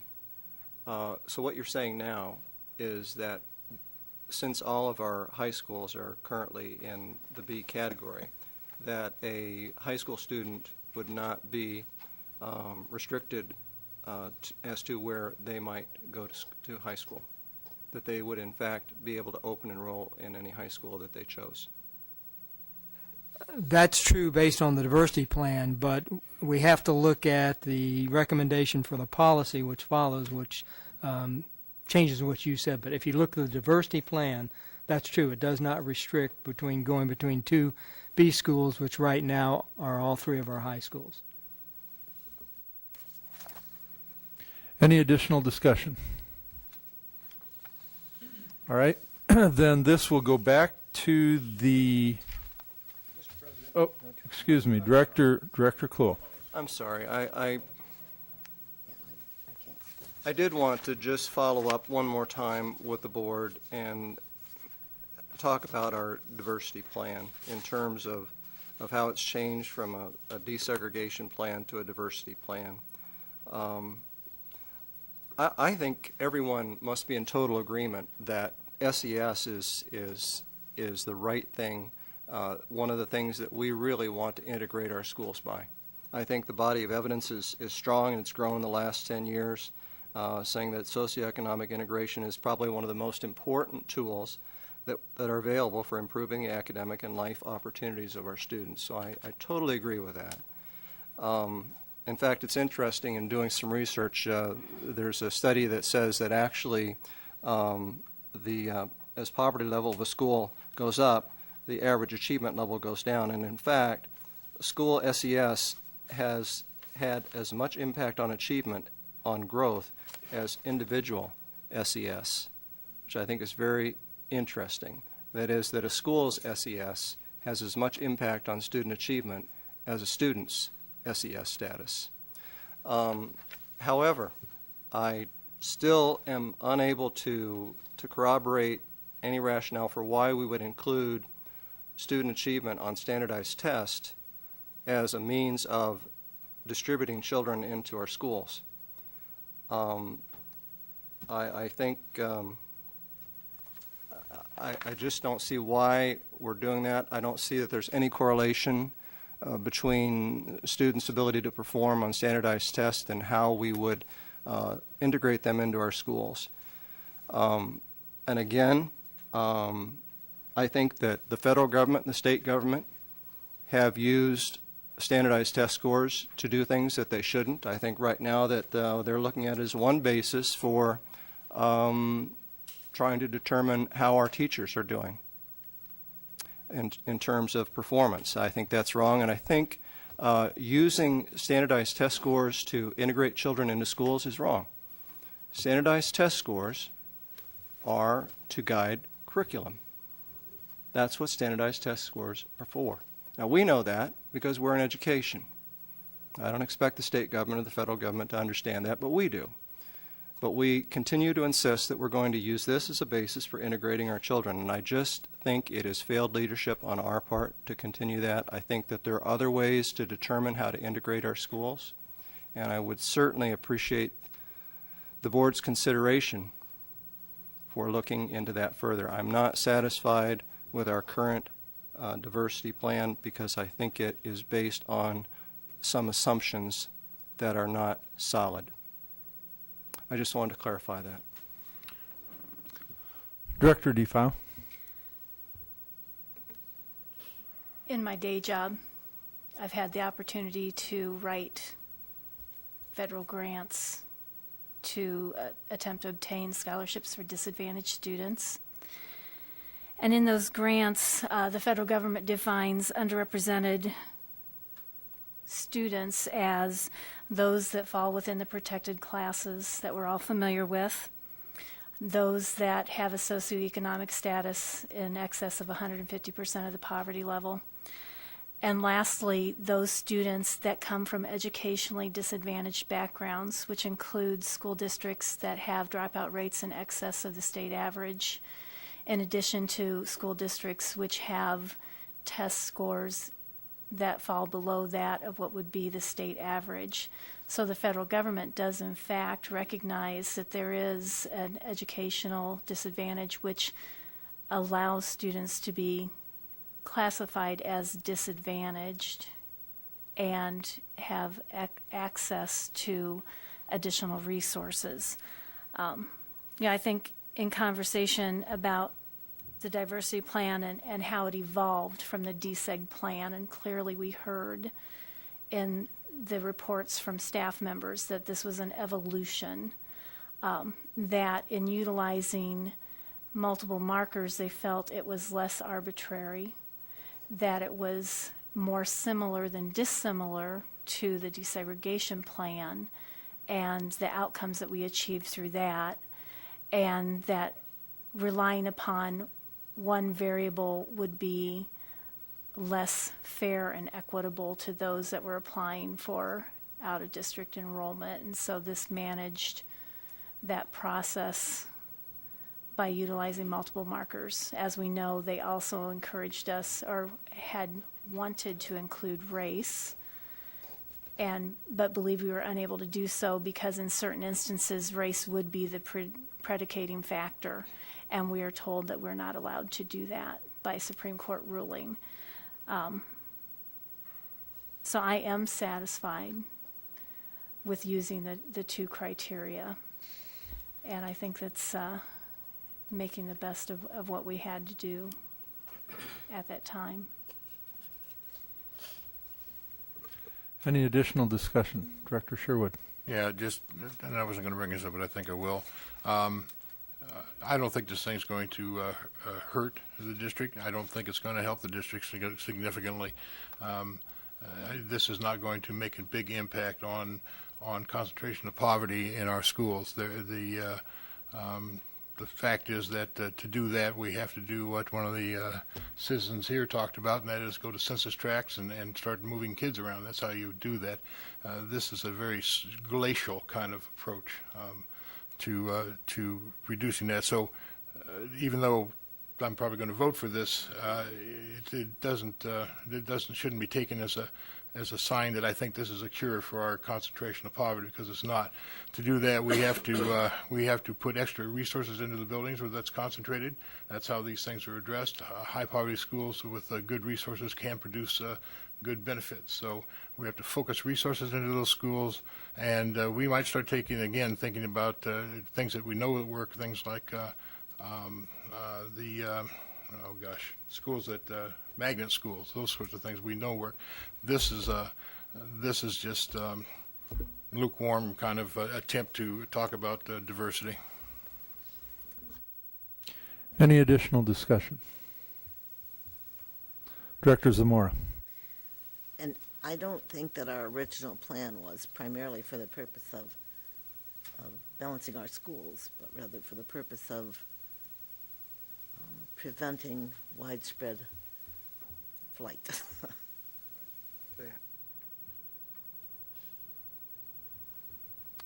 Any additional discussion? I just want to say a couple of quick things. A lot of this has been run by our council, and a couple of comments, and I believe that I've shared them with everybody on the board, but I want to make sure. One is that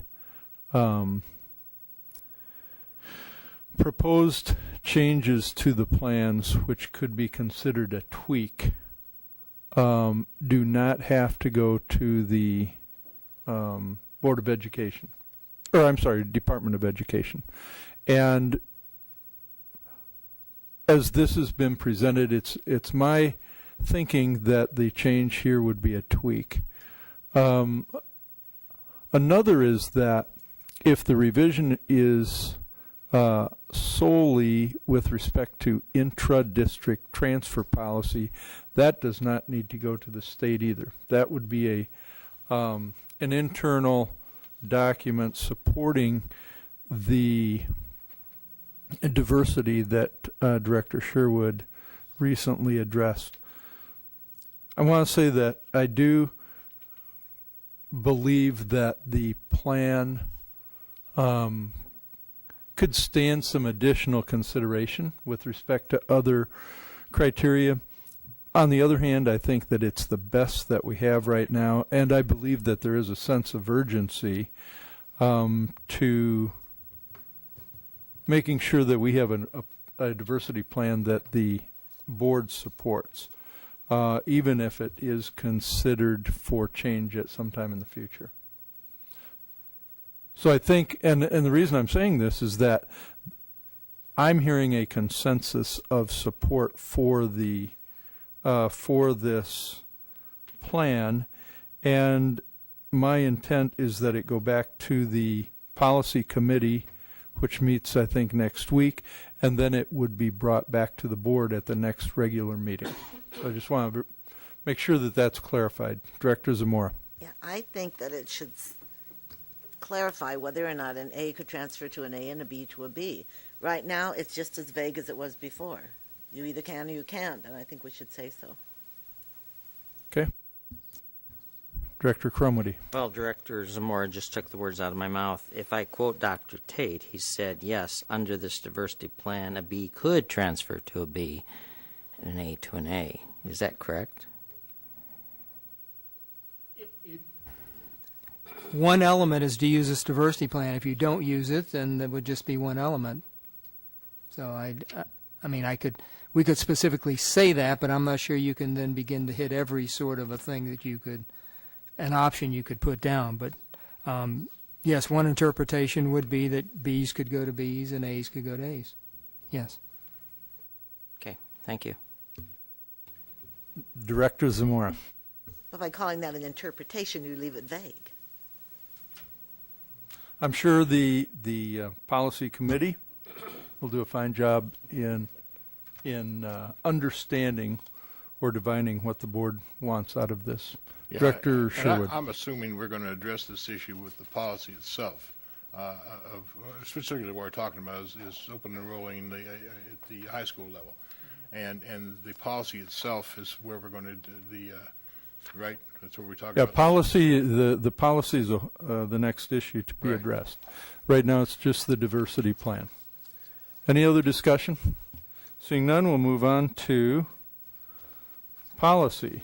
501.11, Director DeFile, you want to open up that discussion?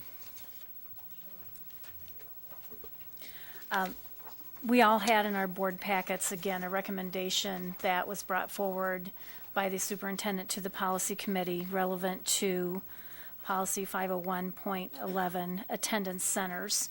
It was a policy that was subject to review this year, I think last being reviewed in 2008. What the superintendent has done is to bring forward a substantial revision. I would define it as such.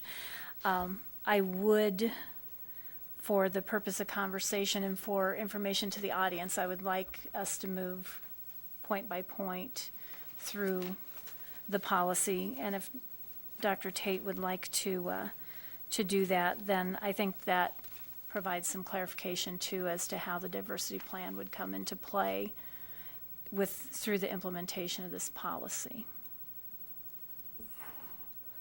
Thank you, Director DeFile. I'll go ahead and read this. Number one, parents and guardians are responsible for enrolling students in the school within the boundary of the attendance area in which a student resides. If it is discovered that a student is attending a school outside his or her attendance area, the parent or guardian will be directed to remove the student and enroll him or her in the school within the attendance area where the student resides. School and district administration are charged with continuously monitoring enrollment to assure that students are enrolled in schools in the attendance area where they live unless an exception has been granted. And then exceptions are as follows. So the first exception to that statement is A, transfers approved by the superintendent or his or her representative for health, safety, or security of students or staff. Exception B, transfers that meet the elements of the district diversity plan, namely, 1, Category A students transferring from a Category A school to a Category B school, or 2, Category B students transferring from a Category B school to a Category A school. Transfers under this provision must be requested no later than May 1st for the following school year.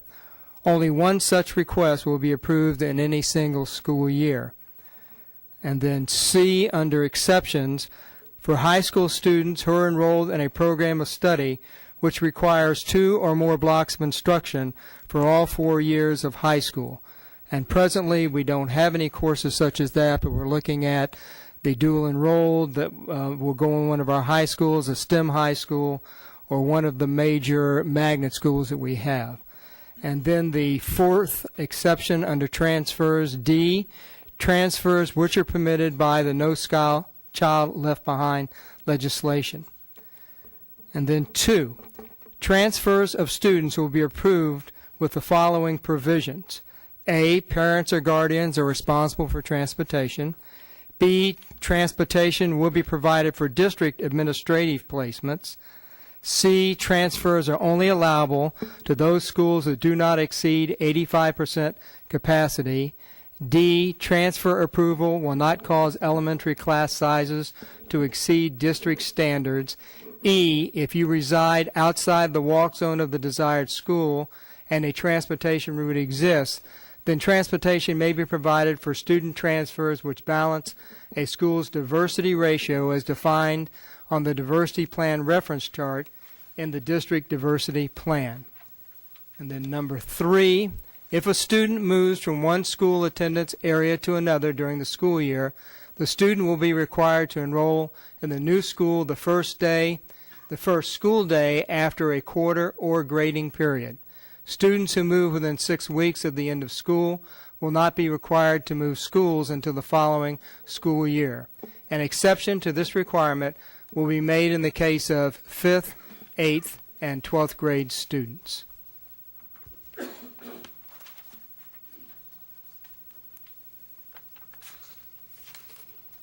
Thank you, Dr. Tate. Now is the time for discussion. Director Zamora. As you might expect, with regard to high school, I do not agree with this policy in any way. The second thing I disagree with is the fact that there are too many exceptions. I've lived through these same exceptions before, and they got out of control. Nobody knew where anybody was. The schools got all out of balance, and I think the exceptions are too broad and too many. And finally, I don't believe that we will monitor properly because our history is that we haven't. And I've been part of the school district for over 50 years, and I've watched this stuff come and go. And I really do not think we should close our high schools. I think there are too many opportunities that some students would prefer to be in one school or another. And I might point out that in a proposal that's going to come before us on June 3rd is the possibility that at North High School there will be the opportunity to begin as a ninth grader and graduate with an associate's degree concurrent with your high school degree, high school diploma. And I think that that's something that any student in the district ought to be able to take advantage if they want to. And if we limit the high school enrollment to only the boundaries where you live, then that opportunity won't be provided for anybody who'd like to have it. Now, I know that we haven't approved that yet, but that is one of the proposals that's coming forward from the District of Distinction. So with regard to the elementary and the middle schools, I think it's appropriate, but with regard to the high schools, I absolutely disagree. Can I ask a clarifying question?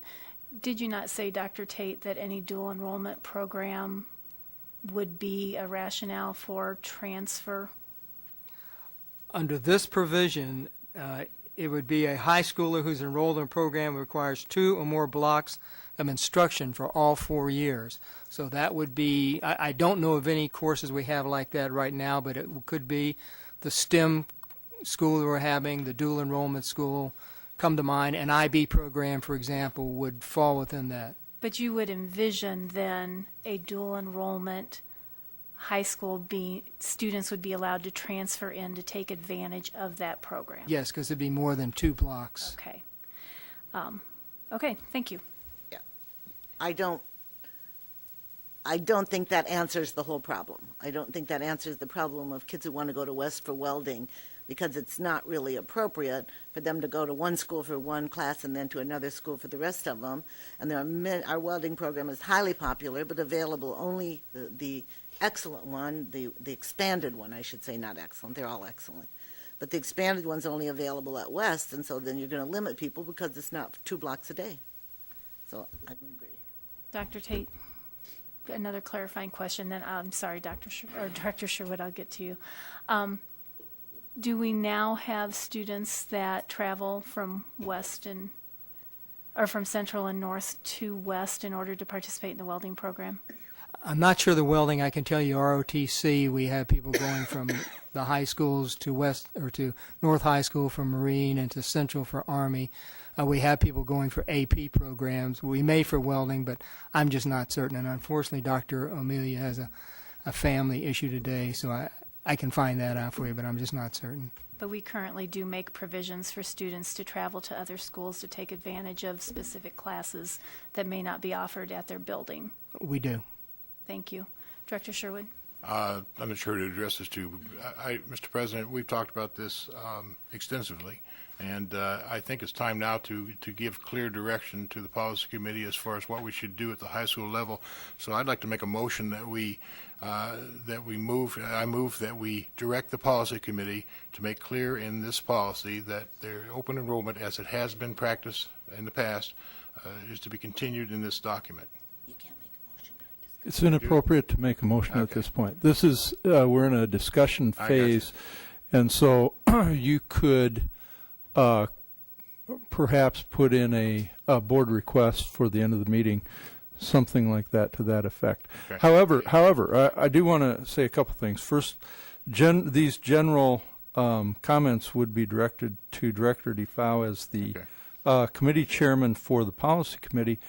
But the other point that you make is very appropriate, which is that we are trying to provide guidance to the policy committee so that the policy committee can craft a policy which is likely to match what the board is looking for. And so it is totally appropriate that board members during this discussion phase express where they are with respect to anything here, similar to what Director Zamora just did. Okay, good. Then I want to support Director Zamora's position and suggest that we continue the policy as it has been practiced.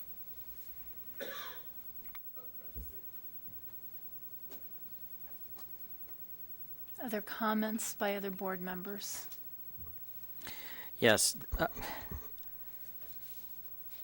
Somewhat confusing to me. That's why I asked the question about the diversity plan. And I know they're two separate.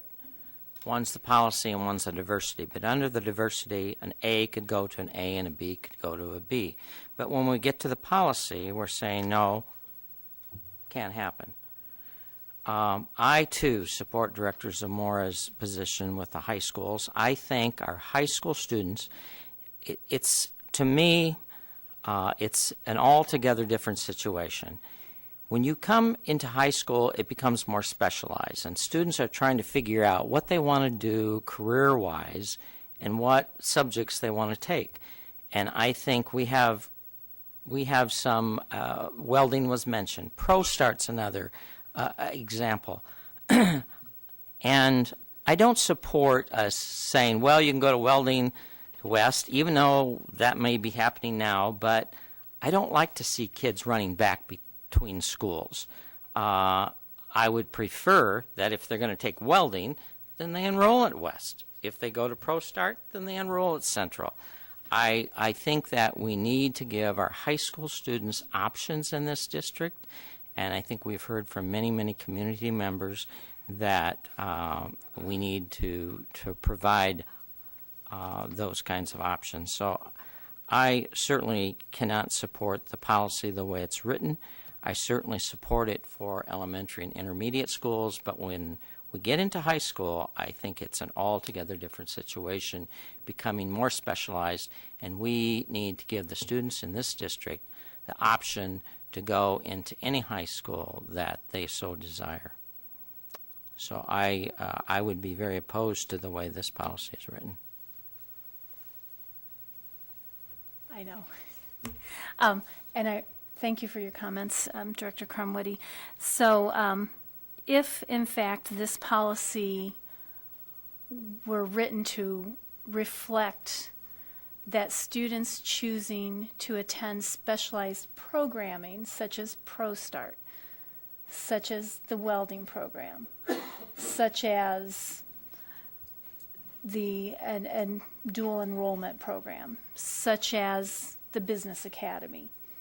If this policy specifically enumerated those specialized programs only offered at one high school and gave students the ability to transfer to attend those programs, which we know less than 50 students do district-wide, then are you telling me that you would support the policy as it's written because your concern seems to be students' inability to access specialized programming? I would feel much more comfortable if a policy was drafted to indicate that students can transfer between our high schools to enroll in programs that they have an interest in. Specialized programs that are not offered at other buildings. I'm not specifically saying that. I'm saying specialized programs such as ProStart or whatever. Which would be programs not offered at other buildings, as I hear you. Mm-hmm. The ones that you've enumerated are ones that are only offered at one high school. Yes, I would feel comfortable in that type of a policy versus closing those options to all students in this district. Thank you. Other comments? Director Robertson. We talk about giving students choice. And if I was in the North attendance zone and I wanted to take welding at West High School, that doesn't necessarily mean that I want to attend West High School. It means that I want to go over and take the class and I want to come back to where my friends are, which would be at North High School. So I think we would take a look at that. I have stated all along my position is that we want to open up the high school. Well, yeah, we want to pigeonhole where kids go to school in grade school and middle school, and I'm not for that. I have not been for that at all. I listen to parents talk about neighborhood schools, and that's been very important to them. So when we go to talk about diversity plan and all this other stuff, to a lot of people, they're smiling, but they really want to talk about their neighborhood school and that their kids can walk to school and they do these different types of things. So I've been in belief that you attend, the school of your choice, and if we're going to say that you can do it for high school, then I'm not opposed to grade school and middle school being able to do the same thing. If you could clarify that position just a little bit for us, I think that would be helpful. So you're saying all or none? Am I understanding that correctly? That's my position, has been my position all along. Okay. And for clarity's sake, if you had a preference as to all or none, which would it be? That if we say that you can go to high school wherever you want to, then I think that there should be strong consideration for people to be able to choose middle school and grade schools in terms of where they want to go to school. I understand that point, but my point is, so is your preference that students be allowed to attend whatever high school they choose, or that they should attend the high school in whose boundary they reside? I think the high school in the boundary that they reside in, with the option of being able to, if there's a specialized class someplace, that they are allowed to attend that, and we will take care of that, and then they go back to their place of residence. Okay, thank you. Other comments? Yes. Okay. Go ahead, Rich. I didn't see you. Back in 2006, the board held discussions with the community to talk about this very issue that we're talking about now. That is whether to continue restricting high school students' enrollment to the high school in the district with which they live in, or whether we should provide open enrollment to the high schools of students and parents' choice. And the board at that time was very clear in trying to optimize the efficiency of our schools and saying that let's build boundaries around our schools. That way we'll maximize the efficiency with which we use our buildings. But the public said no, we don't want that. We want to have a choice. And some of the things that I heard is that some of the things that I think Director Crumley was talking about in terms of age. I think in elementary school, people naturally build their homes around elementary schools. We heard the folks from, the Oak Brook and the folks from Bluegrass. I mean, that's what they do. They do that naturally. Middle school follows, but I think by the time we get to high school, it's time to allow students to be empowered, to make choices. And I think that's what the community told us back in 2006. The current policy does not support that vote of the board to provide open enrollment. I believe that if a student finds courses in another school that they want to attend, I think that's good and well. But I think some students might choose to move because of the culture of a school. And that's much bigger than a course or two. And I think it's legitimate. All of our schools should be schools of distinction, schools that our students want to go to. We've got an open enrollment restriction now that requires students, that allows students to opt out of our district and leave. We need to make schools that people believe in and students can learn in. But I think forcing students at the high school level into buildings is somewhat akin to what we were doing back in the 60s and 70s with the Civil Rights Act and what we were doing in terms of trying to enforce and make integration happen. And we said that busing children to schools is the way to make integration happen. Well, it wasn't. It didn't work. And we're smarter now. And I think that our policy, as it currently stands, does not reflect a sensitivity to the concerns of our students and parents, and certainly fails to empower them to make decisions, which is hopefully, at the end of the day, what we've been able to provide for our students. So My thought for the policy committee would be that we need to make open enrollment a staple for our high schools, not simply based on courses, but based on the choice that a parent or a student have in terms of a school's ability to provide the education that that student needs. Thank you for those comments. One thing that I would say has perplexed me just a little bit in the course of this conversation for the last several months is that you keep making note of the conversation in 2006 and what the community told us in 2006. Yeah, I think the community has spoken quite strongly in the recent 6 months. And I don't think that there is the consensus that you refer to that you believe there was in 2006. I mean, I think we've quite strongly heard from persons in this community that do not support open transfer within high schools.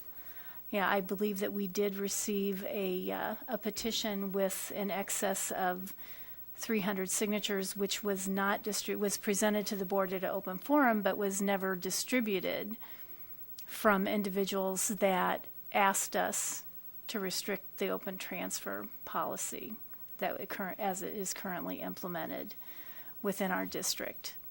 So I'm not as confident as you are that the mindset is the same as it was in 2006. But Director Zamora. Are you done? Yep, I am done. Well, I have to disagree with you. I looked at those petitions. They were all from North High School, and we need to talk about the elephant in the room. This whole thing started because the people at North High School thought that too many people were transferring to Central for whatever reason, and that your view, to my knowledge, is not supported by the people from the other two schools. They still would like to see the open enrollment. So we might need more information on that, because the only information I've seen or heard at forums was it was North High School who did not want the open enrollment. And I would respectfully disagree that the impetus for this dialogue was the transfer practices of students that are leaving North High School and attending another school.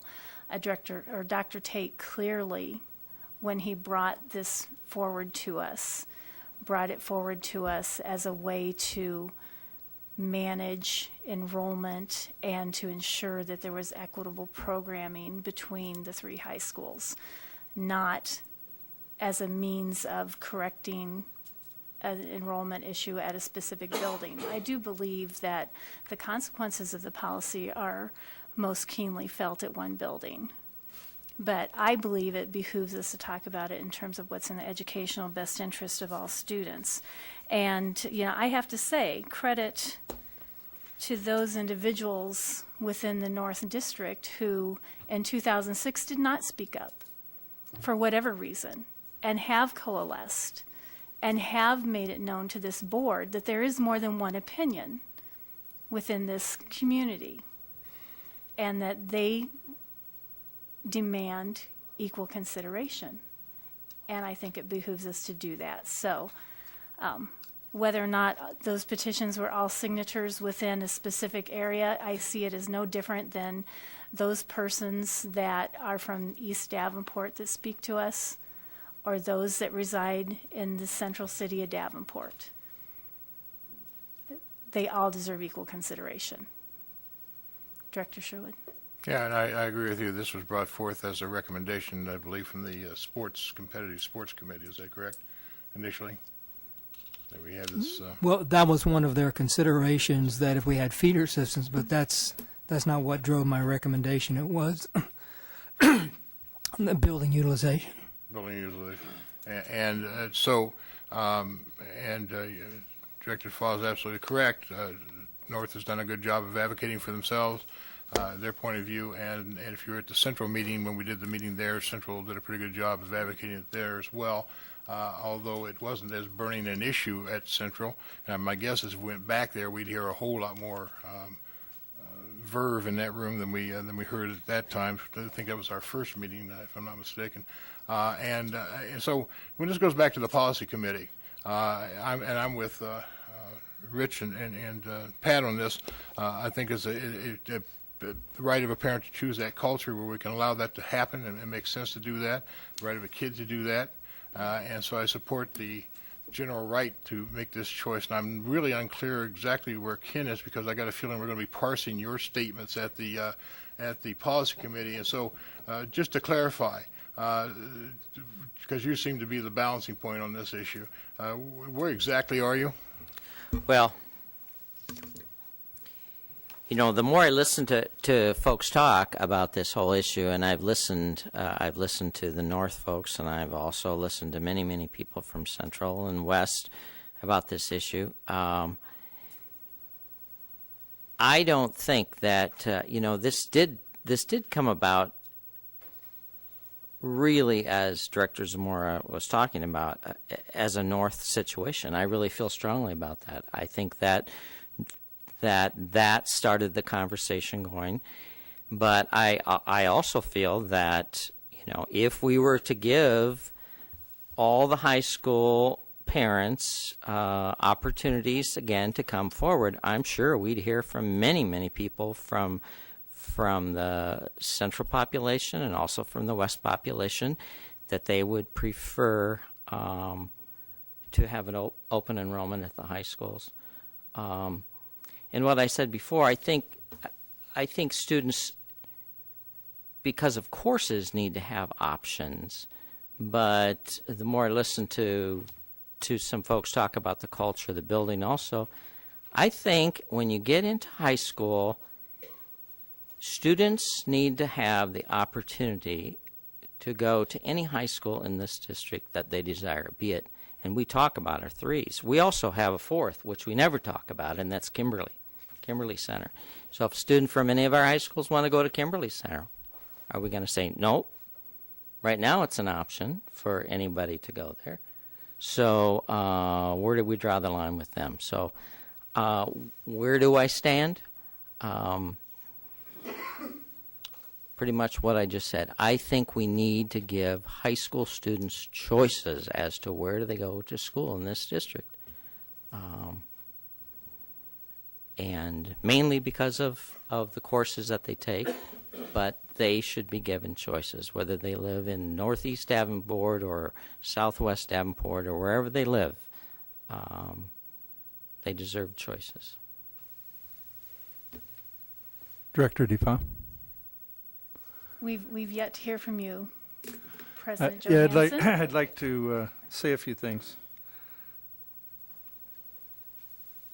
It's interesting, going back to 2006, and most of us were there then, and it's interesting to me that we have maybe a little bit different thoughts on how things happened. My recollection was actually that there was already a section of our community that had the choice or the option to go to Central or to North, and that the board was trying to wrestle with that. And what do we do with it? And I don't know how the idea came up, but the idea of, well, let's let everybody have that same choice was the way that I recalled the way that discussion went. I do remember at the time thinking, though, and it may not have been an original thought, but I was thinking that if high schoolers have that choice, why doesn't everybody? And I think that's what Director Robertson is getting at, is, and I still can't quite grasp what that defining difference is between an intermediate school student and a high school student. When we talk about classes, programs, these kinds of things. And in fact, it was interesting because as I thought about some of the discussion between or about the high schools, and I thought you might even say that allowing the choice to exist might foster friendly competition between the high schools, which may or may not be an intended consequence. There may be more cooperation type of activities or thoughts. When the discussions on climate and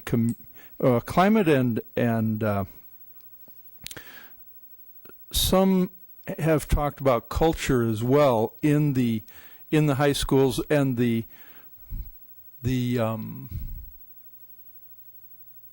I guess the suggestion that the students, and I would say even the parents, should have that choice to choose which school for which climate and which course. And when I think about all this, I think about all of the discussion that we've had on our elementaries. And I'm going, I cannot reconcile all of this. When parents are pleading with us about the value of their community and of their neighborhood and of their neighborhood school, and it seems to me that what we are saying is we acknowledge the neighborhood school value in elementary, maybe in intermediate, but then by the time it gets to high school, and maybe it's a little bit different than a neighborhood school, but the logic appears to not be the same. I think there's also a balance and a fairness. As I looked at the superintendent's recommendations and I thought about what is best for all students, and I thought about what is best for the district. And I think that the superintendent has made several brilliant recommendations. I think that his recommendation sometime back on the application of the diversity plan to the boundaries discussion, from my perspective, I thought was brilliant. I think that in this case, offering a path to move from one high school to another with a little bit more thought involved, to me, is an appropriate methodology, and I think it provides the right kind of resources for the students, and I think it also allows the district a little bit more consideration of its resources as it applies to these different schools. So with all that said, generally, I got to say that I support Director Robertson's sentiment and thinking, and that with respect to this policy, I generally support the policy as it's being recommended by the superintendent.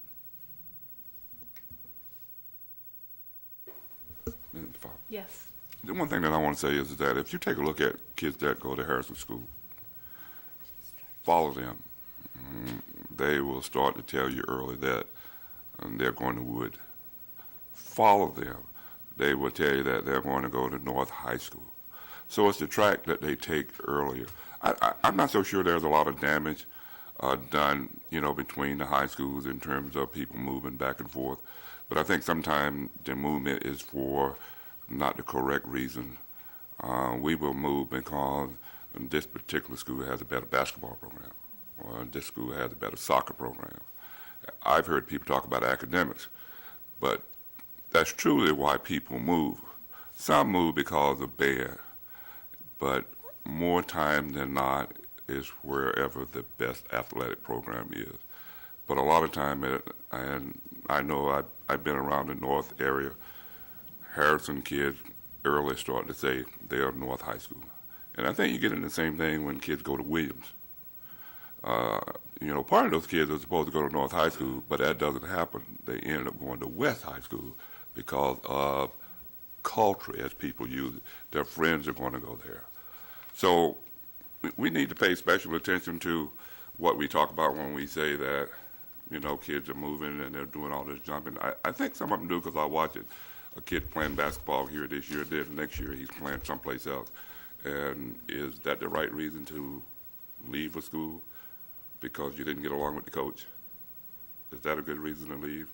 Or is it because they have a great welding program and I want to be a welder when I get out of school?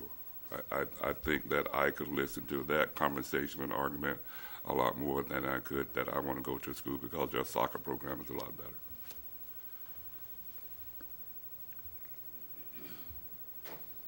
Thank you for your indulgence. You're welcome. Director Zamora. I think this all started because the North High School people didn't like people moving to Central for athletics. But I can't, what is wrong? I don't support it in particular. What is wrong with moving for athletics if that's something that's very important to you? Why is that more wrong than moving for band or moving for a show choir? North Show Choir is outstanding. Why is that wrong if they want to move someplace where they think it's best for them? I don't get it.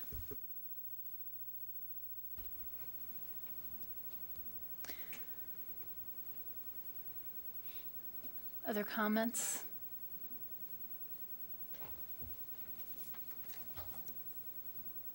Is that it? It seems to be. I don't see the board Okay. presenting any additional comments. All right. Well, thank you for leading that, and I'm sure the policy committee will have an interesting discussion regarding this policy.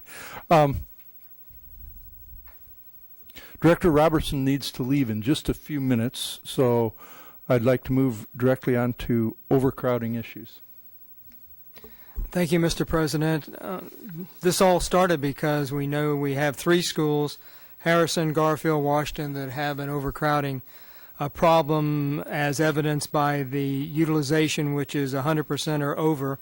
In the case of Washington, we understand that addition of balanced enrolled students this year at Washington actually required that we use the technology lab for kindergarten school. So I've tried to look into things we could do right now to try to eliminate the overcrowding, because we know even with the changes, it seems like you're tending to take my recommendation about grandfathering. It means it'll take a long time before actually these change. So I want to let you know some measures that we're doing. I actually will be sending tomorrow to the parents of Garfield, Harrison, and Washington a letter that first of all indicates that we know that they're overcrowded, and indicating that, number one, we've already made a change. We're making no more transfers to those schools. So even without the policy that I'm asking you to do for all schools in the district, for those 3, we've already turned down over 12 requests in the last month or so to those schools. So that can have an immediate effect. Also, I've asked the principals to make a concerted effort to find out if there are students who go to these schools that aren't in the attendance area. Now, that's got to be done in a very sensitive way. It's got to be done with the rights of individuals, but we need to make sure if there are people who are not enrolled in the schools that they go to the school where they live. And along that line, all schools will begin to ask for newly enrolled students, whether the kindergarten or just coming in, for proof of residency. So this is something that should be done, and it's done with different degrees of exactness in our schools, but we're going to start requiring that that be done. Also, if schools identify families who they know do not belong in that school, then they can always turn to us. We have people who actually do the investigating, and we're the ones that write the letters and say, we understand you don't live in this school area. This is your school area. So that's going to help, as well as if you approve the recommendation for the new policy. One of those policies talks about if you move during the school year. Right now, if you move during the school year, you stay put.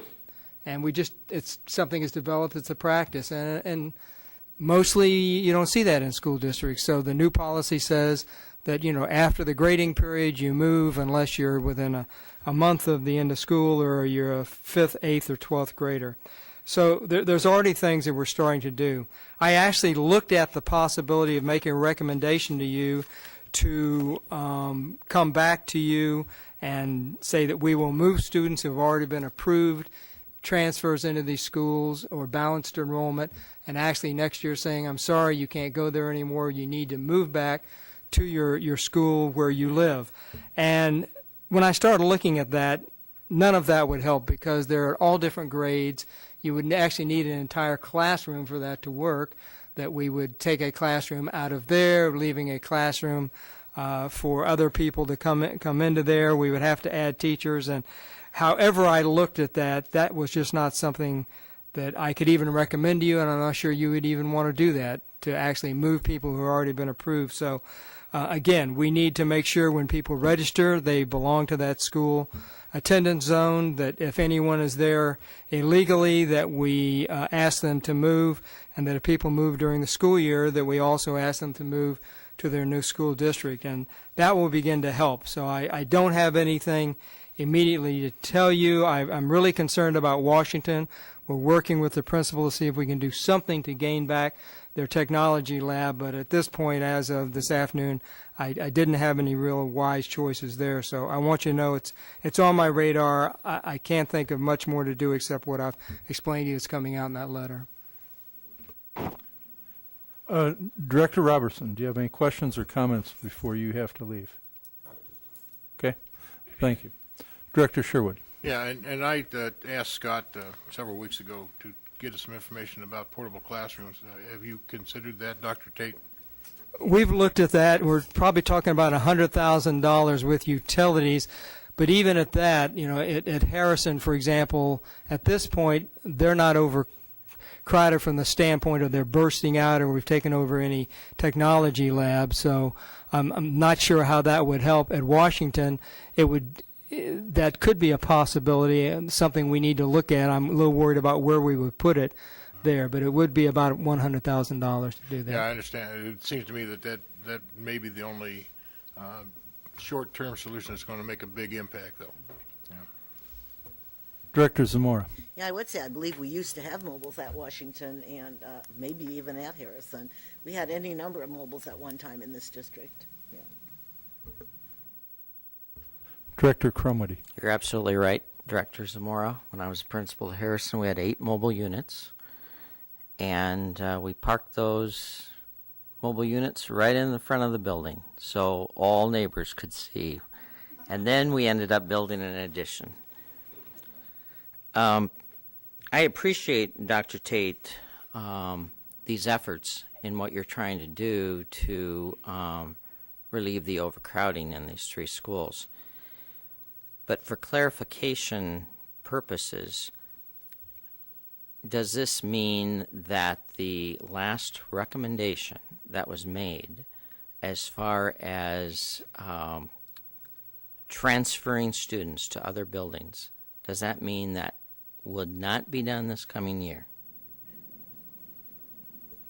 Are you talking specifically about Harrison? Specifically and the about boundary? Harrison, right. In 2 weeks, I'll be providing you my boundary recommendation, and I'm just not sure whether it would be proper right now for me to indicate what I'm going to do. I'd be glad if the rest of the board wants to know, but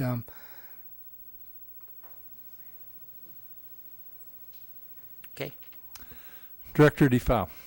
As we begin to talk about enrollment and capacity and things of that nature and adding mobile classrooms, I think this board has in the past made a commitment not to support or provide super elementaries that are in excess of 600 or 700 students, that we didn't think that was in the educational best interest.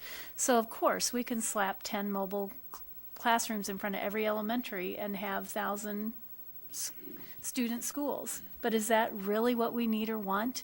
And is that really in the educational best interest of students? And so I think if we're talking about avoiding decisions because of the ramifications of them and putting a bandage on things as a temporary fix, then we need to have that larger conversation. Because I don't know that I am willing to support elementaries that are larger than where we're currently sitting at this time. Director Crumwitty. Going back, Dr. Tate, to your recommendations, if I understood you, what you were saying is if you would do some of the things like really cracking down on transfers, that this might take care of the issue. And we all know that we're still going to have even within the next 5 years, we're going to have issues of overcrowding in those buildings. It's not going to reduce that much. So I'm sort of confused. That's why I asked the question that I did, because if we implement the things that you're talking about, I understood you to say that these things may eliminate the overcrowding enough that we don't have to even change boundaries. And I certainly would prefer doing something like that versus starting to move students around, even if we have to put up a couple of temporary mobile units for a couple of years, versus moving especially a neighborhood into a school 2 miles down the road. So that's where I'm kind of confused as to, if we do this, are you saying that that would probably take care, or at least let's try it, and to see if that would take care of the problem before we implement boundary changes? I am not. We still have to look at boundary changes, and we've got 20 or 30 boundary changes in the whole district. This is just 3 schools, and these are the ones that have the 100% utilization, and again in Washington 105 or so %. So we're still going to have to make boundary changes. And again, I have a recommendation coming in 2 weeks, and but it's still going to show a lot of boundary changes in the district in order to balance it. Director DeFau.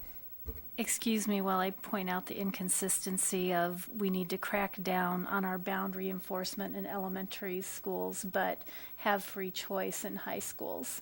Yeah, I think I heard clearly from a couple of board members that choice for one should be choice for all. And if that's the case, then you're not going to have any ability to effectively curtail that, because then you can't turn around and say no transfer into these 3 buildings if everybody has choice. How do you do that? Director Sherwood. Yeah, a couple of things. First, on the portable classrooms, Ken's absolutely right. What is unsustainable for kids to learn is an overcrowded building where they don't have a computer lab because they've got a kindergarten classroom in there. So finding some way to eliminate, reduce that problem in the short term is in the best educational interest of kids, period. So if mobile classrooms can do that for a period of time, then that's what should be done. That's not to say other things aren't being done at the same time to address the issue. And Dr. Tate's absolutely right. Beyond these 3 schools, we have other issues. We have the issue of McKinley and how we get more kids into that. And Ken had a workable solution, I think, that you're recommending by busting some additional kids in there. There are a lot of issues around the district. And as to the inconsistency of philosophies, I don't know that I heard anyone that was supporting open enrollment at the high school level saying that that they supported free choice at the elementary and middle school. To the contrary, I heard almost everyone say specifically that they believe that elementaries and middle schools should have boundaries. So that's what I heard. Any additional discussion? Director Kluhl. You know, we've heard from the Harrison folks about how things are going very well in terms of academic achievement, student achievement. The kids are pretty happy. My question is what are we losing at schools that are 101, 105% capacity? We're losing a technology classroom for Washington. Are we also losing music programs? Can you kind of talk about what it is that we're losing by having the overcapacity situation?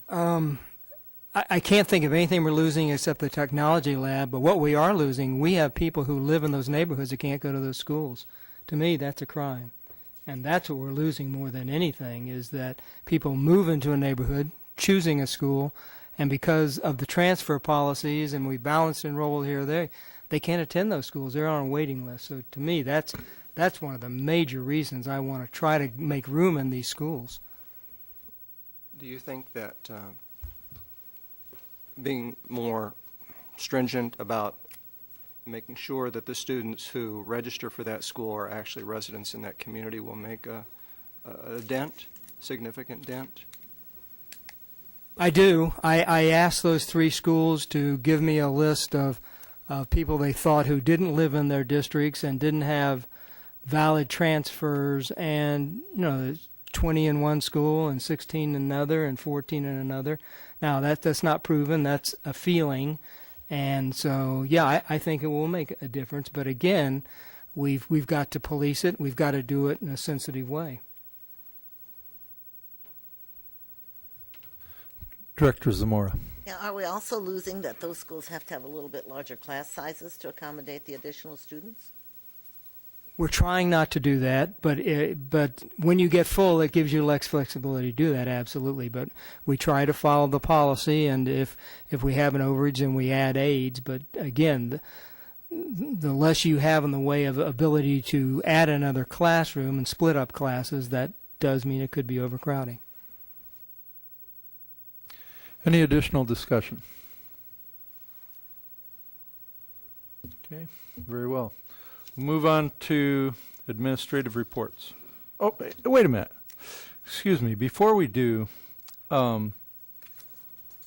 Superintendent Tate, you're going to be doing some thinking and presenting based on what you've heard. Have you heard enough with respect to especially the overcrowding issues from the board to understand where you think it wants to go? For the boundaries?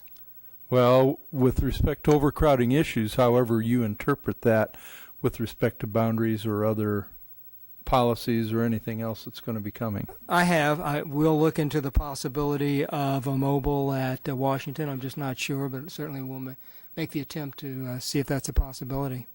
Okay, thank you. We'll move on to administrative reports. Are there any? No administrative reports. Are there any board reports or requests? I thought there might be. I have one. Oh, Too quick, Mr. President. well, not midnight. while you're writing, I'll indicate a couple. Two of the things that I have been thinking about, talking about a little bit, depending on how things go for the next few weeks, I'm contemplating consideration of a different start time so that we don't have meetings that last till 10 o'clock or later. And if there's an anticipation that there would be an awful lot of people at a meeting, we may consider a different venue. So I just wanted the board to be aware of that. Was that enough time? I see both of you writing. No, I was just adding something else. Okay. Couple of things. One, I'd like a report from the administration on the Resource Allocation Committee, its current membership, and brief biographies of those members to see how we're balanced out on that committee. I assume they're still meeting. Is that correct? Actually not. They're not? No. Okay, when will they Done. begin again? They'd finished completely? Right. All right, okay, good. So I just want to make sure that if they were going on. Second thing I'd like to know, in light of the issues in Oklahoma again, I am really uncomfortable about how we designate safe areas in our buildings. So I'd like a report from you folks about how that's done, that we can be sure that those areas are the safest place in these buildings. My feeling is that we need engineers to look at each of these buildings and determine what those areas are. That shouldn't be by guess and by golly, that we need to know, because the fact is, around the country, buildings that have been occupied and safe areas when they've been hit by tornadoes, those safe areas in some cases have not been safe areas. They're in the places that kids should not have been. And if kids had been in those places, we would have had mass casualties in a couple of situations. So I, once again, would like to know exactly how we're doing that. And that's it. Thanks. Okay. Thank you, Director Sherwood. Director Kluhl, did you have a board request? Yes, I do. I have an agenda request, and that's for administration to provide an analysis of the dashboard information that was provided to us by ISFAS this week. I don't know if you had a chance to review it or not, but it was some very good and specific information about where we are as a district and where we're headed. So my hope, in terms of trying to help you understand what it is that I want, my hope is that the Agenda Committee might consider this analysis as the basis for strategic planning to address the current midterm, and long-term ways to address the negative trends that were shown in that report.